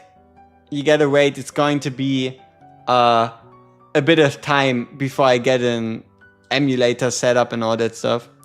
Is Saga even usable at stages 22 to 24? Yeah, no. See, the problem is, what ends up happening in 324 is your Saga gets low, and then the boss decides to just hit a Sagak. And then he just dies, right? You still need an Ingrid to make it work. There could be some other options, right? But yeah, Ingrid is what makes it work, and it is a huge boost in damage. The difference between Torador and Ares, you know what I mean, right? So, what are we doing? Like, what's our plan?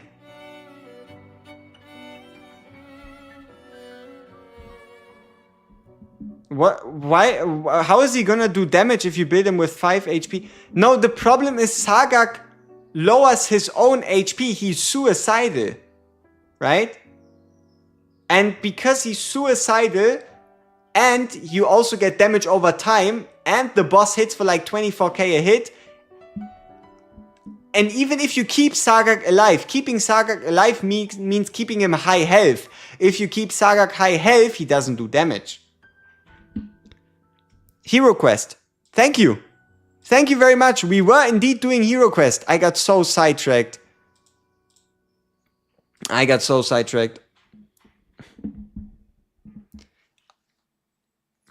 You can use a Yuri instead.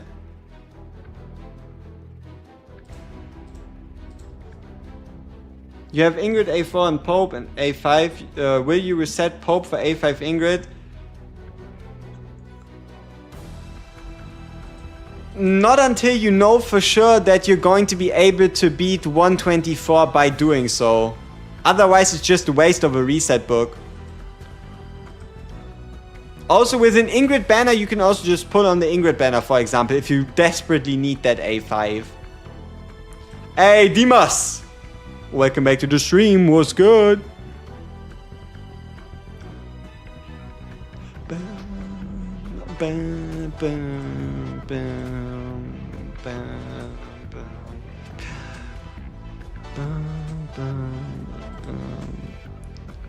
Is Ingrid even best DPS for Grade 1? No, but she's your best option if you don't have a Beelzebub. Need like one upgrade for a Laura artifact to beat 24. Any gem from the new patch. Shit is so close with her being A2. Hey, you'll make do. You will make do, and as soon as you get it, like also, I don't see it as being like there's such a crazy rush. Once you've beat your first 24, you don't need the other specifically at 24 like instantly, right? There's no super necessary rush because the gems are the same between all 3 stages.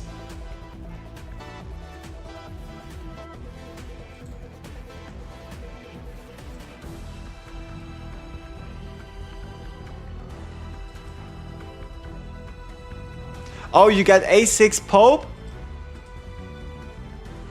I would still keep it and see if they come out with another Lord. I don't know. keep it in case they come out with another Lord. Or you really think you're gonna use her that much in Arena that it's worth it, then yeah, sure, go ahead.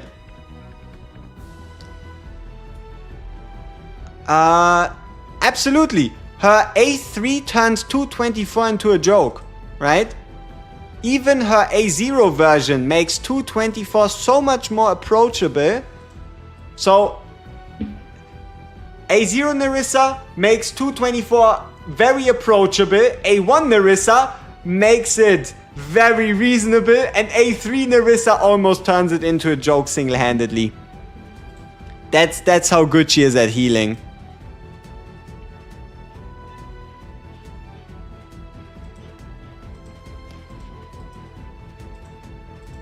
That's what you're thinking, 124 AoE and single target for Ingrid? Yeah, then just do it, right? Like, if you've already laid out all these reasons in front of you, and with us getting another reset book at some point during the anniversary, then just go for it. You've used Alien plus A3 Diao plus Percy for 224, for 223. Yeah, I mean, you know, even more important to a degree is that you have the ground DPS, right? Like you really want Ardea Lubu, Ardea Volkera, Ardea plus a mage, right? Like you really, you also need to get the damage side of things taken care of. You pulled 500 for Nerissa, didn't get her. I wish you get her off banner. I really wish you just pull her off banner, and that would be great. Yes. So, what's this? Chilies. What do we say we need? We need shrooms. Yep, we need shrooms and we need pineapples as well as... Yeah, no, we just need shrooms and pineapples. Let's get some shrooms and pineapples. Can we get them on the same place? No, fish. Let's go with shrooms and fish. Why not? Can you make me understand how Nerissa works? Just one unit. She gives a permanent inspiration to one unit, and that's the unit that has the highest attack on the field. That's how Nerissa works. Is there any news about a new limited on anniversary? I don't know. We'll find out once we find out, right? But I would say it's likely.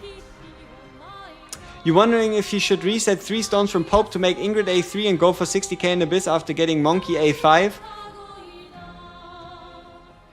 I always like to at least have one awakening in a Pope, right? Like the A1 Pope is...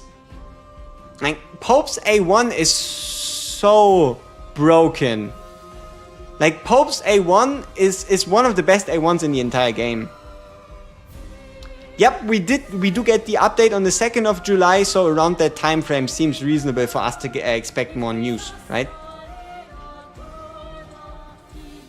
But yeah, next week, we might already get some... I mean, it is Monday. No, wait. If Sunday is the 29th, that means Monday is the 30th, Tuesday, so it's on a Wednesday? No, is there 30 days this month?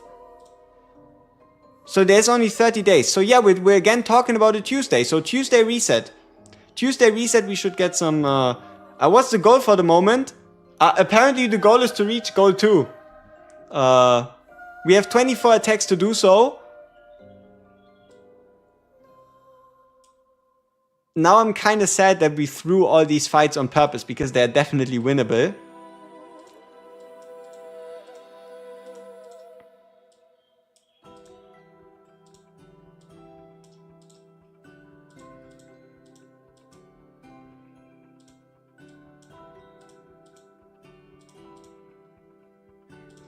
Alright, I'll be back after this fight is won. I don't see us losing this. We still need to wait for day 19. We need to wait for day 19 because of tide.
Swoop-de-whoop.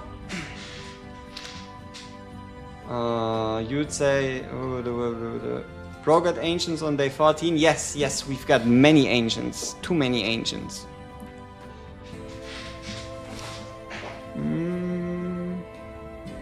Alright. Another auto fight. Dude, I cannot sit any longer. My legs are falling asleep. Let's do a bit of flexing. In more ways than one.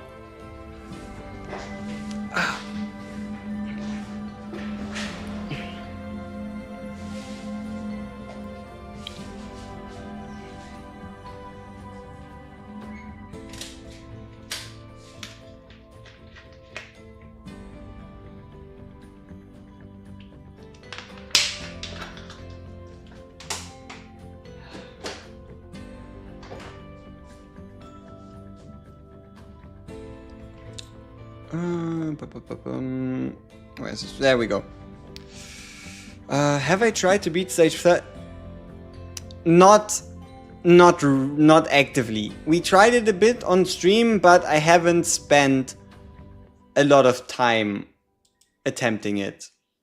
Like, I know it's possible, but it felt like a stage where we would have to go in with all the currently released top tier heroes at significant awakenings and huge gear. So I didn't feel like super inclined. It didn't seem like there's an obvious strategy to like make this stage easier besides using Decimus for the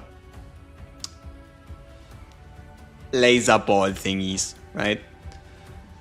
But at some point we will revisit it, that's for sure.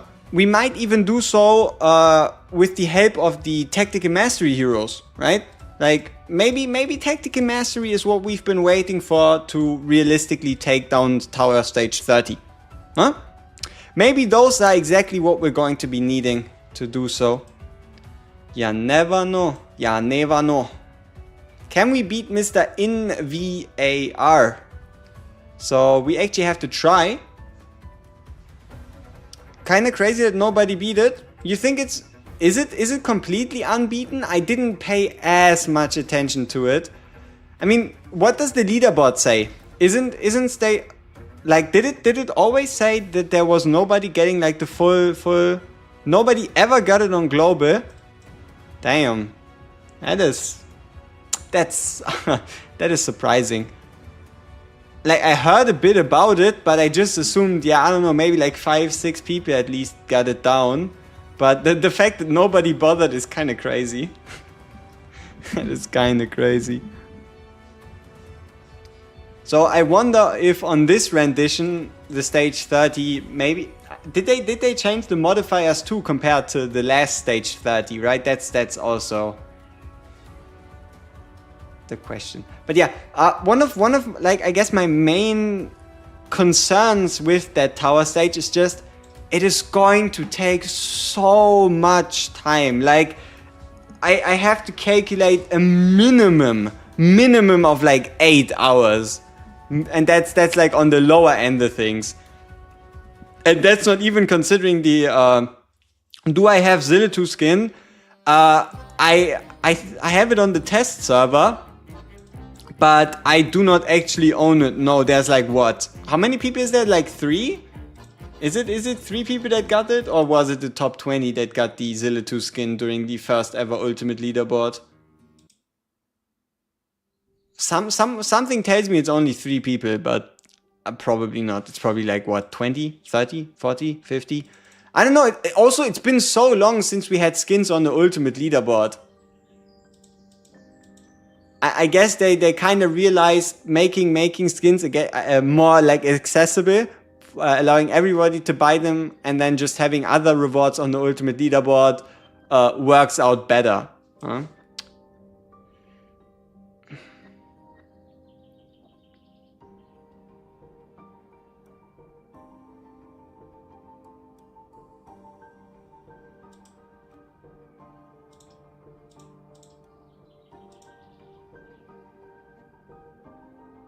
Yeah, some are a bit weird, but I'm a big fan of, for example, the Volker skin, and I also like the style of the Araka skin.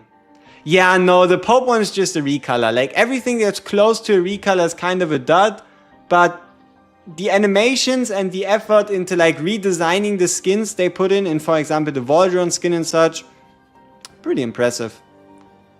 Like, it's not just a quick cash grab, though, in those like genuine like intentions, right? That there was an actual intention to like make it a good skin.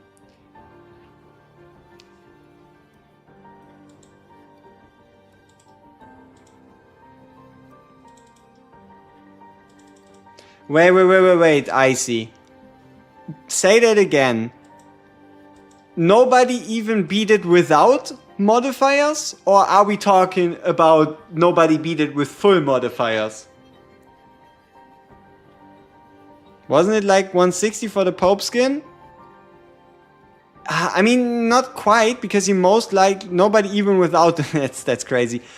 Wasn't it that you just basically paid for the ancients and you got the skin on top?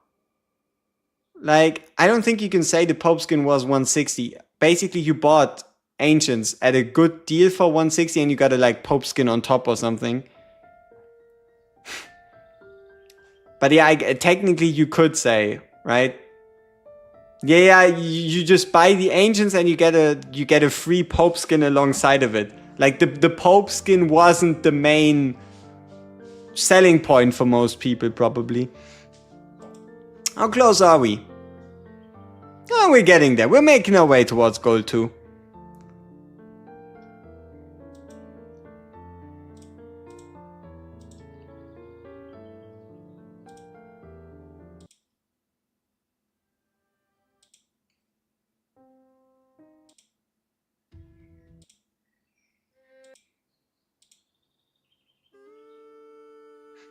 So, once we make it to goal 2, once we get stalled on the tight quest, what are we gonna do then? I feel like I still want to continue farming Gear 8 3. I want like a couple more pieces. But on the other hand, we do also somewhat desperately need more 6 stars. But we also need left side gear. So we have like 3 avenues we need to pursue. More right side gear, more left side gear, or more 6 stars. Then again, we are also going to get a bunch of XP and hopefully some gems and summons. And also, I really hope some psychic powers from tomorrow's event, right? Like the Crawling Dark event shop should be pretty generous. So I'm not that worried about not getting like the promotion materials and stuff. I feel like gear is still more important because we're not gonna get gear from the event. You're glad they give the skin choice back out every now and then, help me collect missed epic skins. It's definitely useful, especially if you missed like one that was just from an event. It does feel bad. You really do feel like you've missed out. But these skin bags, yeah, they were quite useful. Maybe there'll be another one in the Crawling Dark event. I highly doubt it though. Don't expect anything like that. But hey, during the anniversary, 1 or 2 skin bags. And if you already have all the skins, you get like what, 3 ancients or something. It's pretty good. It's pretty good. Okay, we made it. We are now officially gold 2. We are officially gold 2.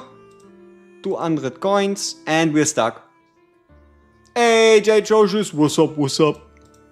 So we are stuck. Why do we have so many arena fights? Huh! That is very surprising. I didn't even register that.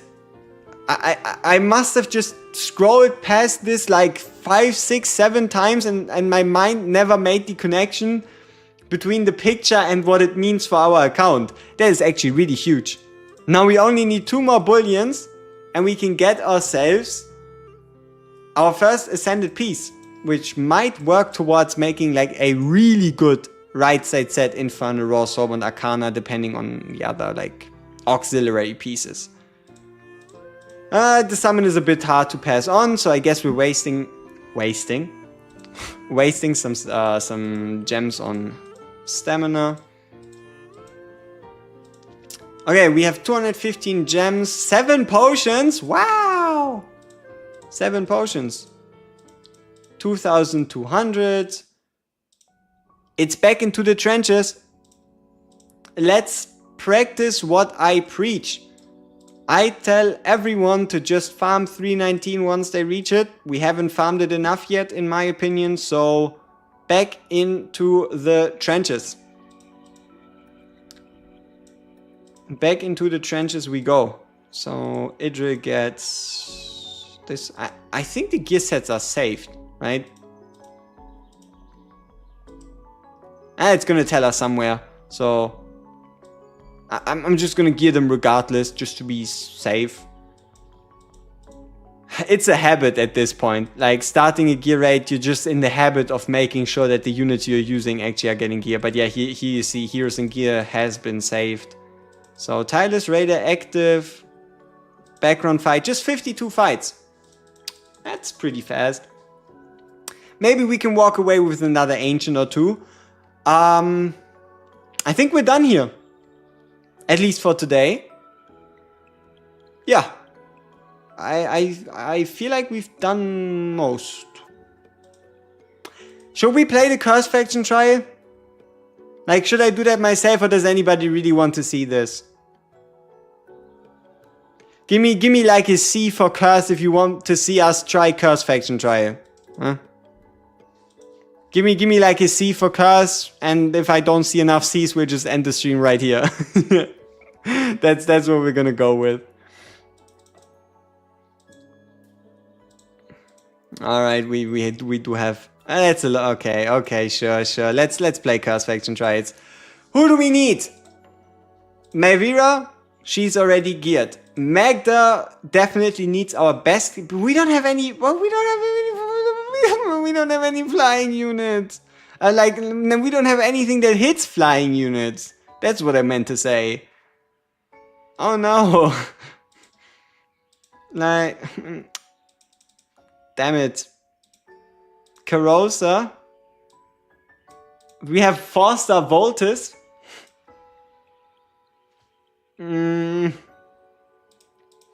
Yeah, alright, let's first get Ingrid Ingrid, yeah. Let's first get those upgrades here. We might be sitting on a tiny bit of XP. Okay, we have 120,000. How about if we try to promote her? Oh, but it's true.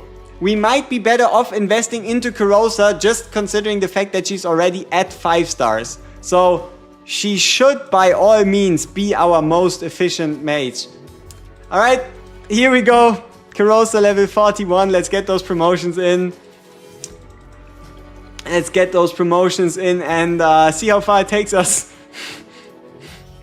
Energy conversion would be great to have. We just don't have the stamina for it. Skill dust you're not going to get. Yeah, sure, North Storm. Why not? You get DPS 4. Greed. Greed is looking promising. I kind of forgot that we had a greed. Greed can get the White Tower Trinket, as well as this set right here. Cerberus gets number 3. Okay, geared. Do we have any leftover gear lying around? DPS 5. Okay. And you can get the Rage Regen thing. Level 1. Huh. Yeah, obviously, 100% we won the champion on 6 before we do the max promo. I would still argue it's most likely going to be Deimos. Let's first do the promotion here. There's a reason we farmed this whole shenanigan, right? So Melvira is now finally complete. I'm of the mind that it's probably Deimos, and you know what? We can already invest the Soulstone into him. Like we have one in the bank. Getting Deimos A5. It's a good move. Commander 1? Why? Own an epic purple hero of A5. Alright, sure. Yeah, what we need for Deimos currently is 2 more 5 stars. So hopefully we can get some psychic powers from the event. Hopefully we can get some extra stamina. We also have 1 here, so we only need 1. We need 1 psychic from the event shop, if there is one. Calling Dark psychic from the event shop, preferably 2. The more psychics we can get, the better. If not, we get 1, and then we get this one, and then we upgrade Deimos to 5, to 6. So we have a good shot at dealing single target damage. Faction trials. Huh? Faction trials. Rerolled for 34 times to get Brienne, had to go with Idril but got Greed, Norvos and Bruno within 7. Dude, rerolling 34 times to try to get a Brienne and not getting her is kind of wild. But hey, Idril, Greed, Norvos, Bruno, good start. You can pretty much invest into Norvos if you don't pull anything else useful. Okay. Man, we have a whole bunch of curse units, huh? Also, we have 3 curse fighters. Weren't curse fighters meant to be kind of like a gate to you being unable to get like full stars and shit? Guess not for us. Do we have something for Cerberus? An artifact? Sure. Adamant Will. Perfection. Here we go. Yeah, give me your predictions, right? How far do you think we are going to be able to make it? I'm going to give it to you in like 3 steps. I already have like a personal idea how far I believe we can come. Yeah. 3, 6, 9, 10 to 12. There we go.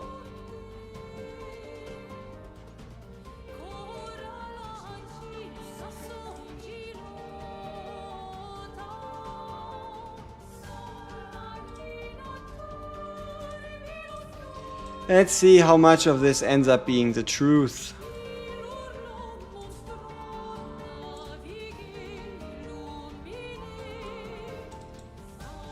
Yeah, for these early stages we shouldn't have much problem. Isn't Idril better than Brienne? Yes, but for a new account you get a guaranteed Silas Vjörna banner with Idril rated up on it. So the likelihood of you picking a Brienne first and then walking away with an Idril from the raid up banner Silas Vjörna is just very likely, right? Especially because early on you can do like 80, 90, 100, 110 summons, and in those you should be having a really high chance of also getting an Idril. And then all of a sudden, instead of just an Idril with Awakenings, you have a Brienne and an Idril.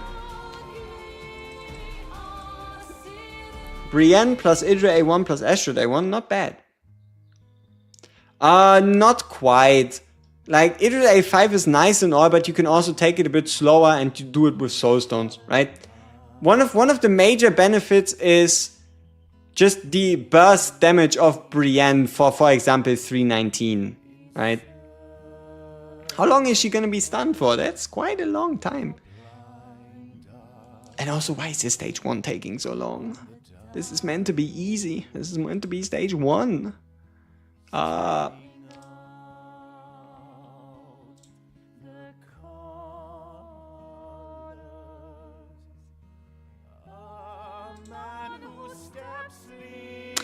We can let that song go on. It's kind of how I feel. I feel very sad. It's gonna take quite a while for us to do the curse stages.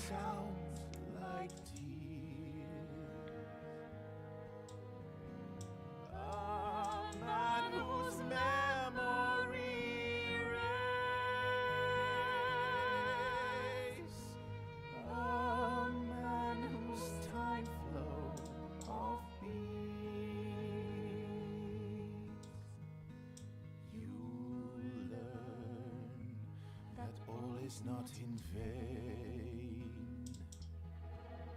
All that matters. Just for your information, Iona's level 1. I just wanted to say it. Yo, Renoir was good. Welcome back to the stream. My second start is A1 Silas and Baba, so it's pretty broken and fun right now. Hey, just get that Vjörna. If you really want to make it fun, get a Vjörna for that Silas, and you're gonna have plenty of fun.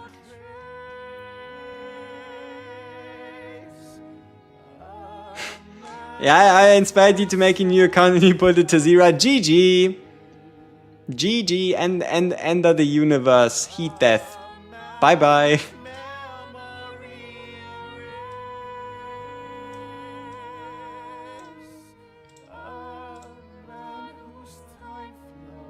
Uh-oh. We have to place down 2 mages. Very important.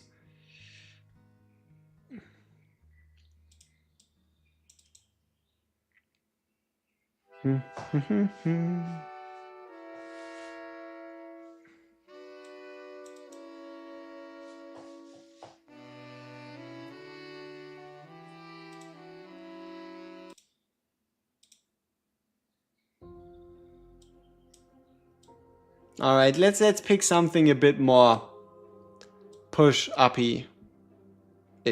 You know what I mean. Where is it? Not electric tights. There we go. Good enough.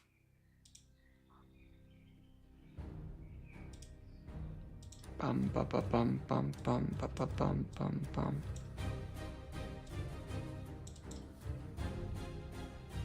How far for what? Curse faction trial. How far do you believe our account currently on day 14 is going to make it in the Curse faction trial? For reference, we have a 6-star Magda, a 6-star Melvira, you can see it right here. Those are the units we are working with, and you have to tell me how far we can get, or how far you believe we can get. Huh? Just to make it a bit more interactive.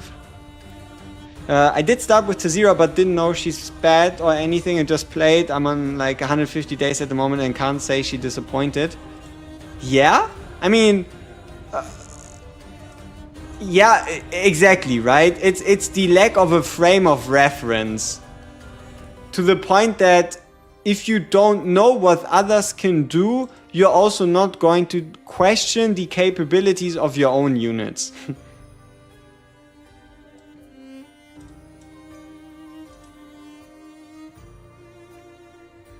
Let's check out that profile picture. If someone compliments a profile picture, it obviously has to be really good. So let's check it out. Huh, that's pretty nice. That is indeed pretty nice.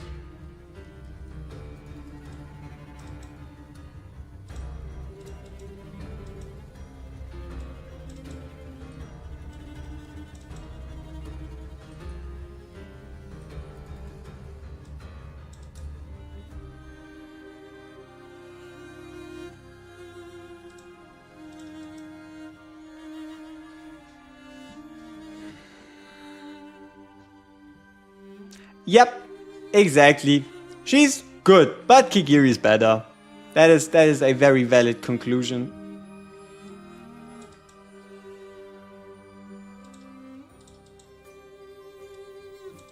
Man, we have so many ground units. We have so many cursed ground units. How's that even possible? We have Magda, we have Melvira, we have Jorge, we have Aatrox. We've got Cerberus. We have too many. So many. So many.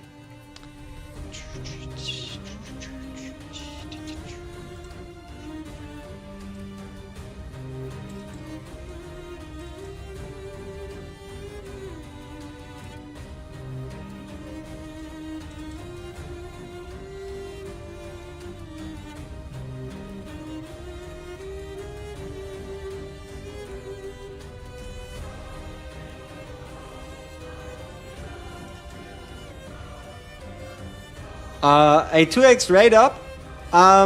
It's just a standard banner where the chance of obtaining a legendary is twice as high as on a 20x banner. So a 20x banner means you have a 20 times higher chance to pull the featured hero, but your standard rate on getting a legendary on the divine is still going to be 6%.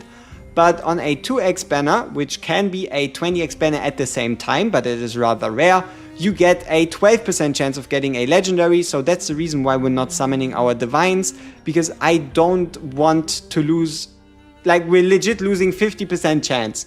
I'm not going to summon a divine at half the chance at a legendary with us still needing so many different legendaries.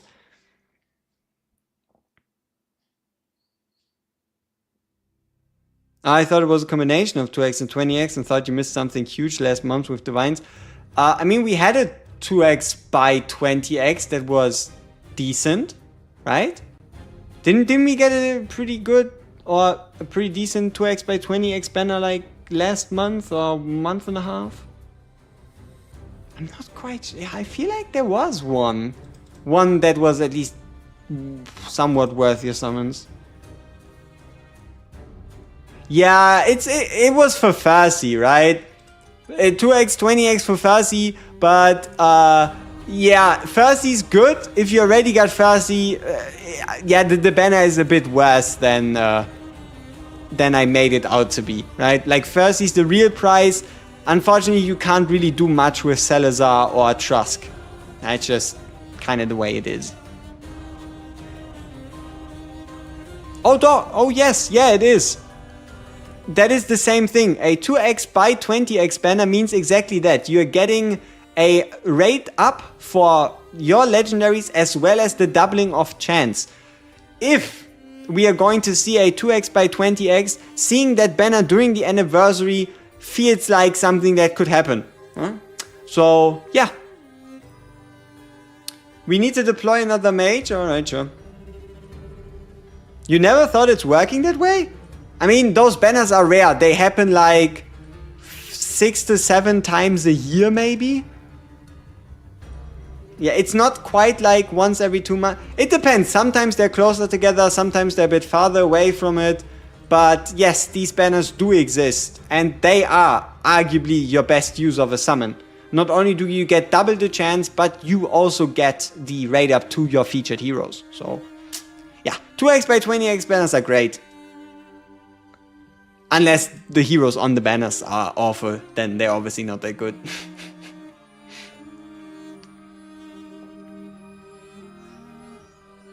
Oh no, that exists for both. When a 2x by 20x banner exists, it's basically always for blues, but it can also be for blues and divines. I don't think there was a time when we had just a divine 2x 20x. Yeah, that never happened before. So it's always both or just blue summons. But it's most of the time for both. So you're also looking at a 1% legendary rate with the 50%, with the 20x rate up.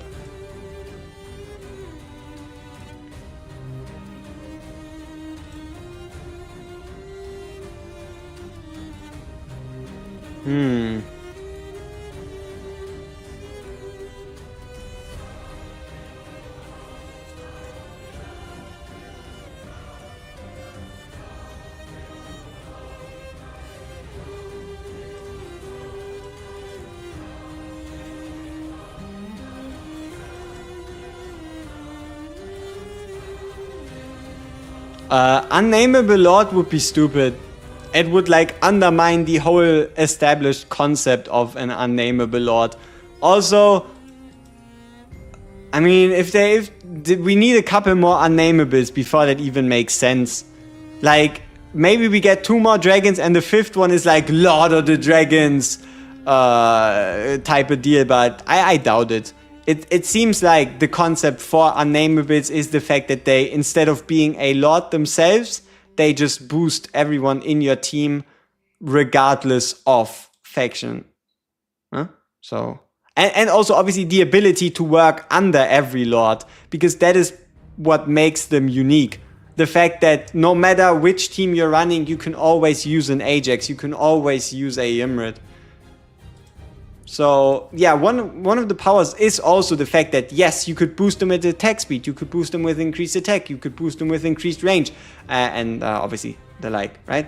So, I don't see that happening. It can be lots of... Now, that's just dumb. Why would they introduce a unit that is a lord for every single faction? I mean, that's basically unnamables in a nutshell right there already. Like, if you give a full lord bonus to an unnamed, that's just... No.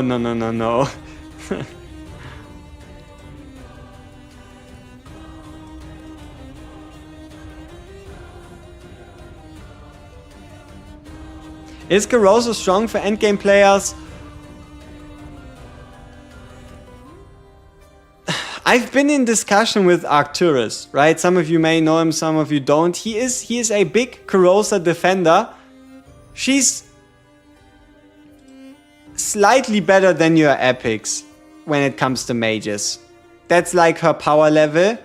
The problem is they're still a bit missing, right? The main use for your Carosa is when you have an active lord, so you have a space to spare, then she's perfect, because you're going to be able to get the passive, but she's not gonna do much. So she's the best cheerleader, right? She's the best cheerleader in the game for mages, if you don't consider unnameables.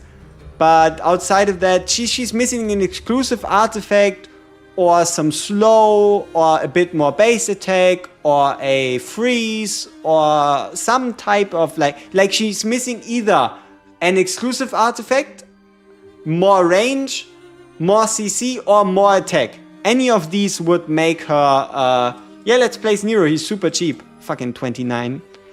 But yeah, any of these things would make Herosa miles better than what she is at the moment. And then on the note of, do I expect her to get a buff? I mean, she's been buffed, right? She did get a buff before she got released to Global. She was even worse before. She didn't even have that whole magic cheerleader passive thing going for her. So, yeah.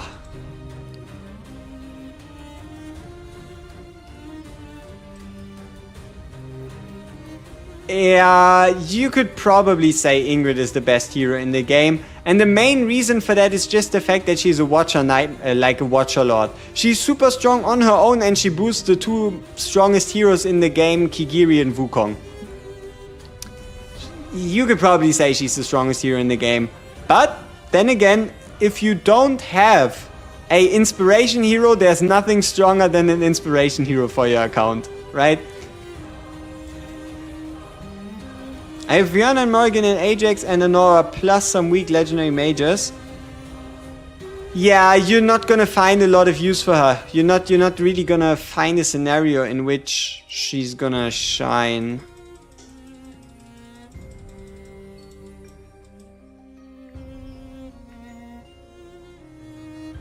But you can use her on the bench, as I said, as a glorified cheerleader, right? If you have the space.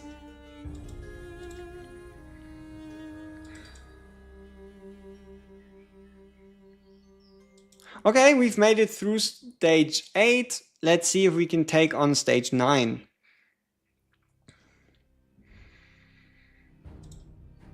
I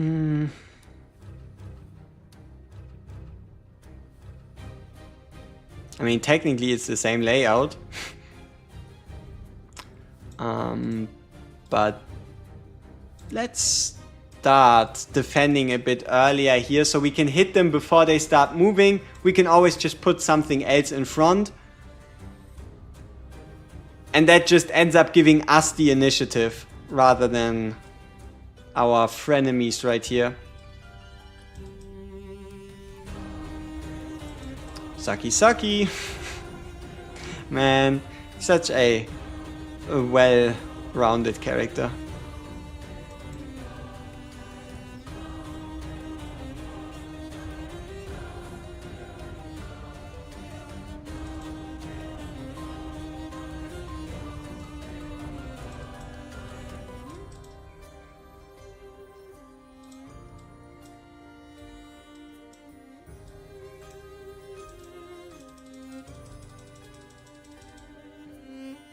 And also, isn't it great how Maevira can block everyone when her ultimate is active? And she doesn't even wear a Bastion ring. Is Volker worth skilling up? Unless you have someone else in mind, fully skilling up a Volker is never a bad investment. It's never something you're going to be able to regret. She has enough places to work. You can always find a time for her, even when it just comes to extra survivability. So unless you have a specific character you would rather skill, then no, it is not a bad idea, right? So for example, let's say you have a Beatrix, then sure, skill a Beatrix instead of her. You have a Beelzebub, okay, sure, skill him instead of her. You have a Ingrid, skill her instead of Volker. But if it's between something like a Razak and a Volker, or between Fenris and a Volker, or, you know, other heroes like that, then Volker pretty much always, like, comes out on top. She has enough uses.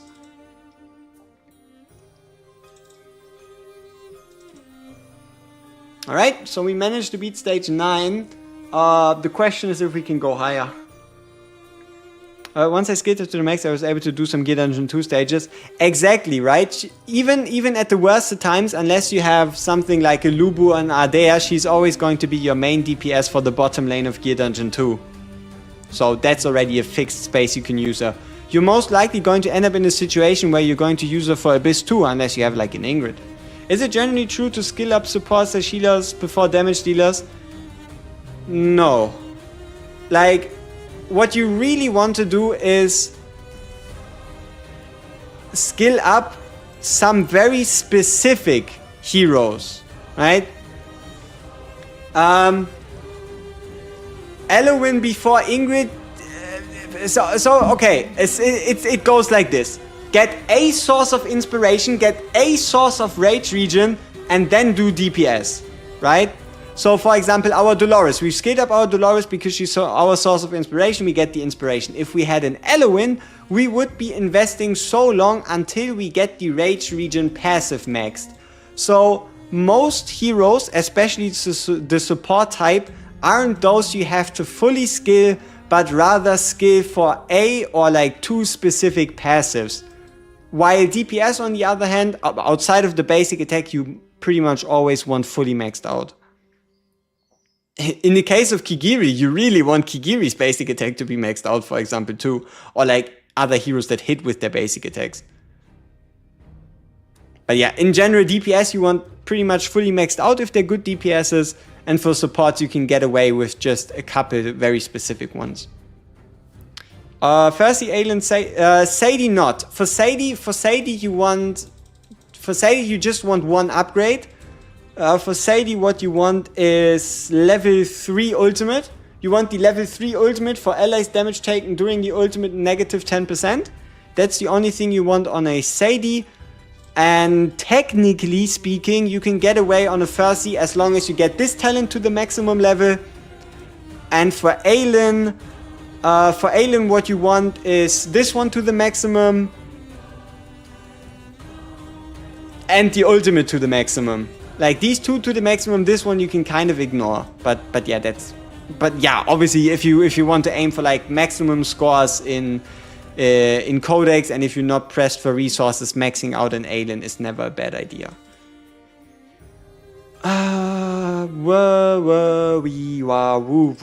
Curse Faction Try. Stage 10. Here we go!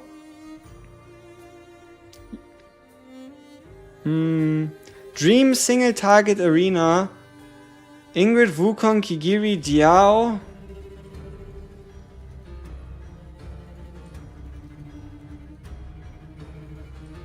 If you play it well, sure. Any summons today? No. No summons today. And probably no summons this whole week. The next time we summon is most likely next weekend. And if not next weekend, then it's the weekend after. Because that should be like starting anniversary celebration, yada yada. You get the whole gist of it, right? Am I wrong in assuming that we don't stand a chance against these flying units?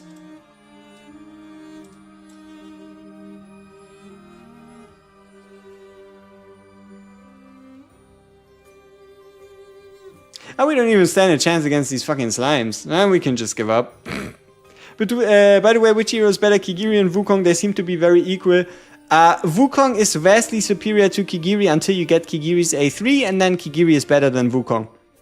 Kigiri needs the A3, otherwise he's not even half the hero he can be. And if you want to take it one step further, there's still not a comparison between A3 and A5 Kigiri. The difference between A3 and A5 Kigiri is crazy. So yeah, Wukong is always good, gets better with Awakenings. Kigiri, he just really needs that A3, otherwise he's not as much of a force.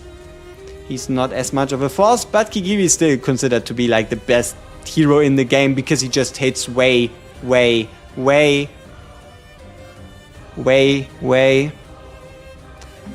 hard. I mean, okay, you cannot say he hits way too hard. He hits hard enough that you can clear content. Because content is difficult enough that you do need a Kigiri to make it work.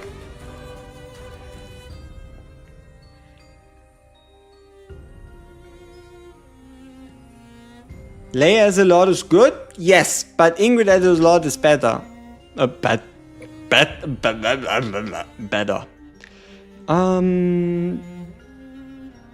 Just an exclusive Callista piece?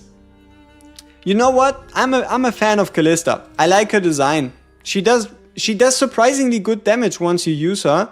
Like for example for the Watcher faction trial, leading up to stage 14, she does really good damage. And her artifact's kinda nice. Upgrade the dragon with shards? I mean, sure, I can do that live too, why not? Level 27.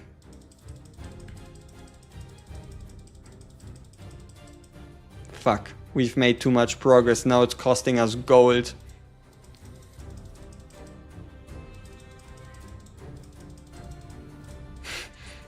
And no, I'm not going to... let's just fuse them back. So we just spent a whole bunch of gold and lost a bunch of shit in conversion.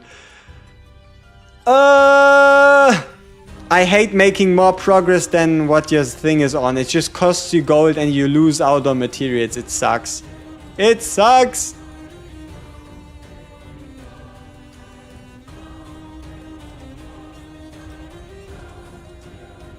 Alright people, now we're done though. Would I still consider Vaudron top 5 in the game? No. Top 5 Lord in the game? Sure. Top 5 in the game? No. He still hits like a truck though. And gotta mention that. Alright. I think we finally made it through. I am getting hangry. So, as always, thank you all so much for tuning in for today's episode of How Much Further Can We Go? And yeah, we've made decent progress. Tomorrow is the new event, so we can play that as a new player and see if we can beat all the stages, if we can make it far enough. Oh, I need a reminder. Can someone tell me if there was an event boss? Like a challenge type event boss, like the Wukong event, like the Kigiri event. Was there a challenge type event boss in the Falsche event? Like, is this something I need to prepare a guide for?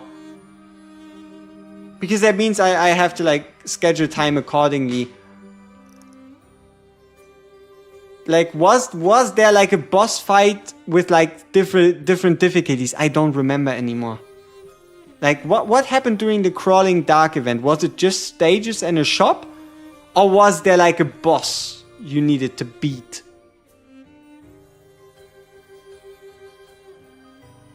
I don't know. Yep, the Hex Soulstone is very nice.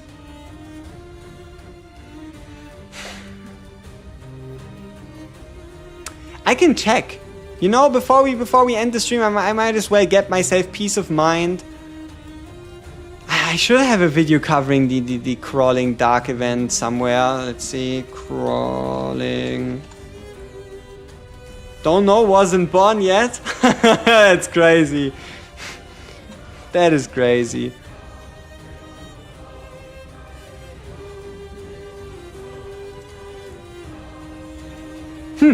Maybe I never covered the Crawling Dark event.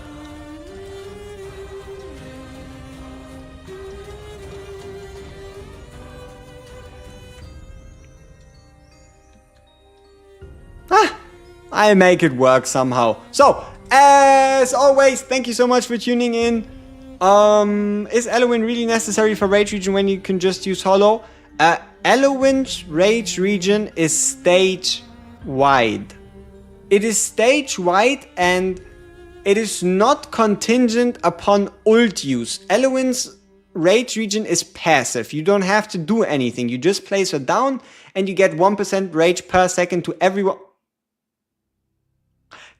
on the field. And the problem with Hollow is Hollow only overtakes Elowen in Rage Region efficiency once you include a Laurel in the picture. Yeah, I see it. That's why I was speechless for a second. Okay, people. I know I can't send you away with this, right? I know. I'm sorry. I know. So we're looking for the main stat. This could be incredibly huge, okay? So we're looking for the main stat. Is it going to be crit percent, attack percent, or is it going to be crit damage? What do y'all think? Yeah, I know. I mean, I cannot blue ball you like this, right? It would be funny if I were to go offline, but we at least have to check out that piece, right? I don't think it's fair to just blue ball you like this. But hey, that's a really good start. We got it within like what, 4 runs?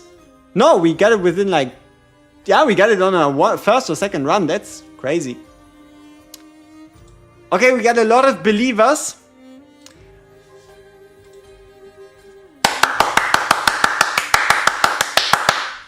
Good shit. Thank you very much for everyone that believed in us. For all the 78% that said this one is going to be attack percent. I kiss your feet. It's alright. Like, it's a free tier 2 piece. It's Soulbound Arcana. There's no way I'm gonna complain. There's no way I'm going to complain. We take those. We need those. We love those. Yeah, we just need a we just need an amulet and 2. We need an amulet and 2 bullions. Once we get an amulet and 2 bullions, we can build a proper Soulbound Arcana set. Who do we put it on temporarily? I shouldn't have any gear. So this is piece number 1. This at the bottom here, once we ascend it, is going to be piece number 2, and then we just need a piece in the middle. If you currently check out our Soulbound Arcana and Wisdom, there's nothing really there, right? So, I mean, I guess it's fine too. But it's 2 pieces to ascend. Alright, so we are making our way towards the Soulbound Arcana set, very nice. Now we're gonna end it though. Now we're gonna end it though. I think we ended it like what, 3 times? Thank you all so much for tuning in. And it's time to say peace out. Bye bye.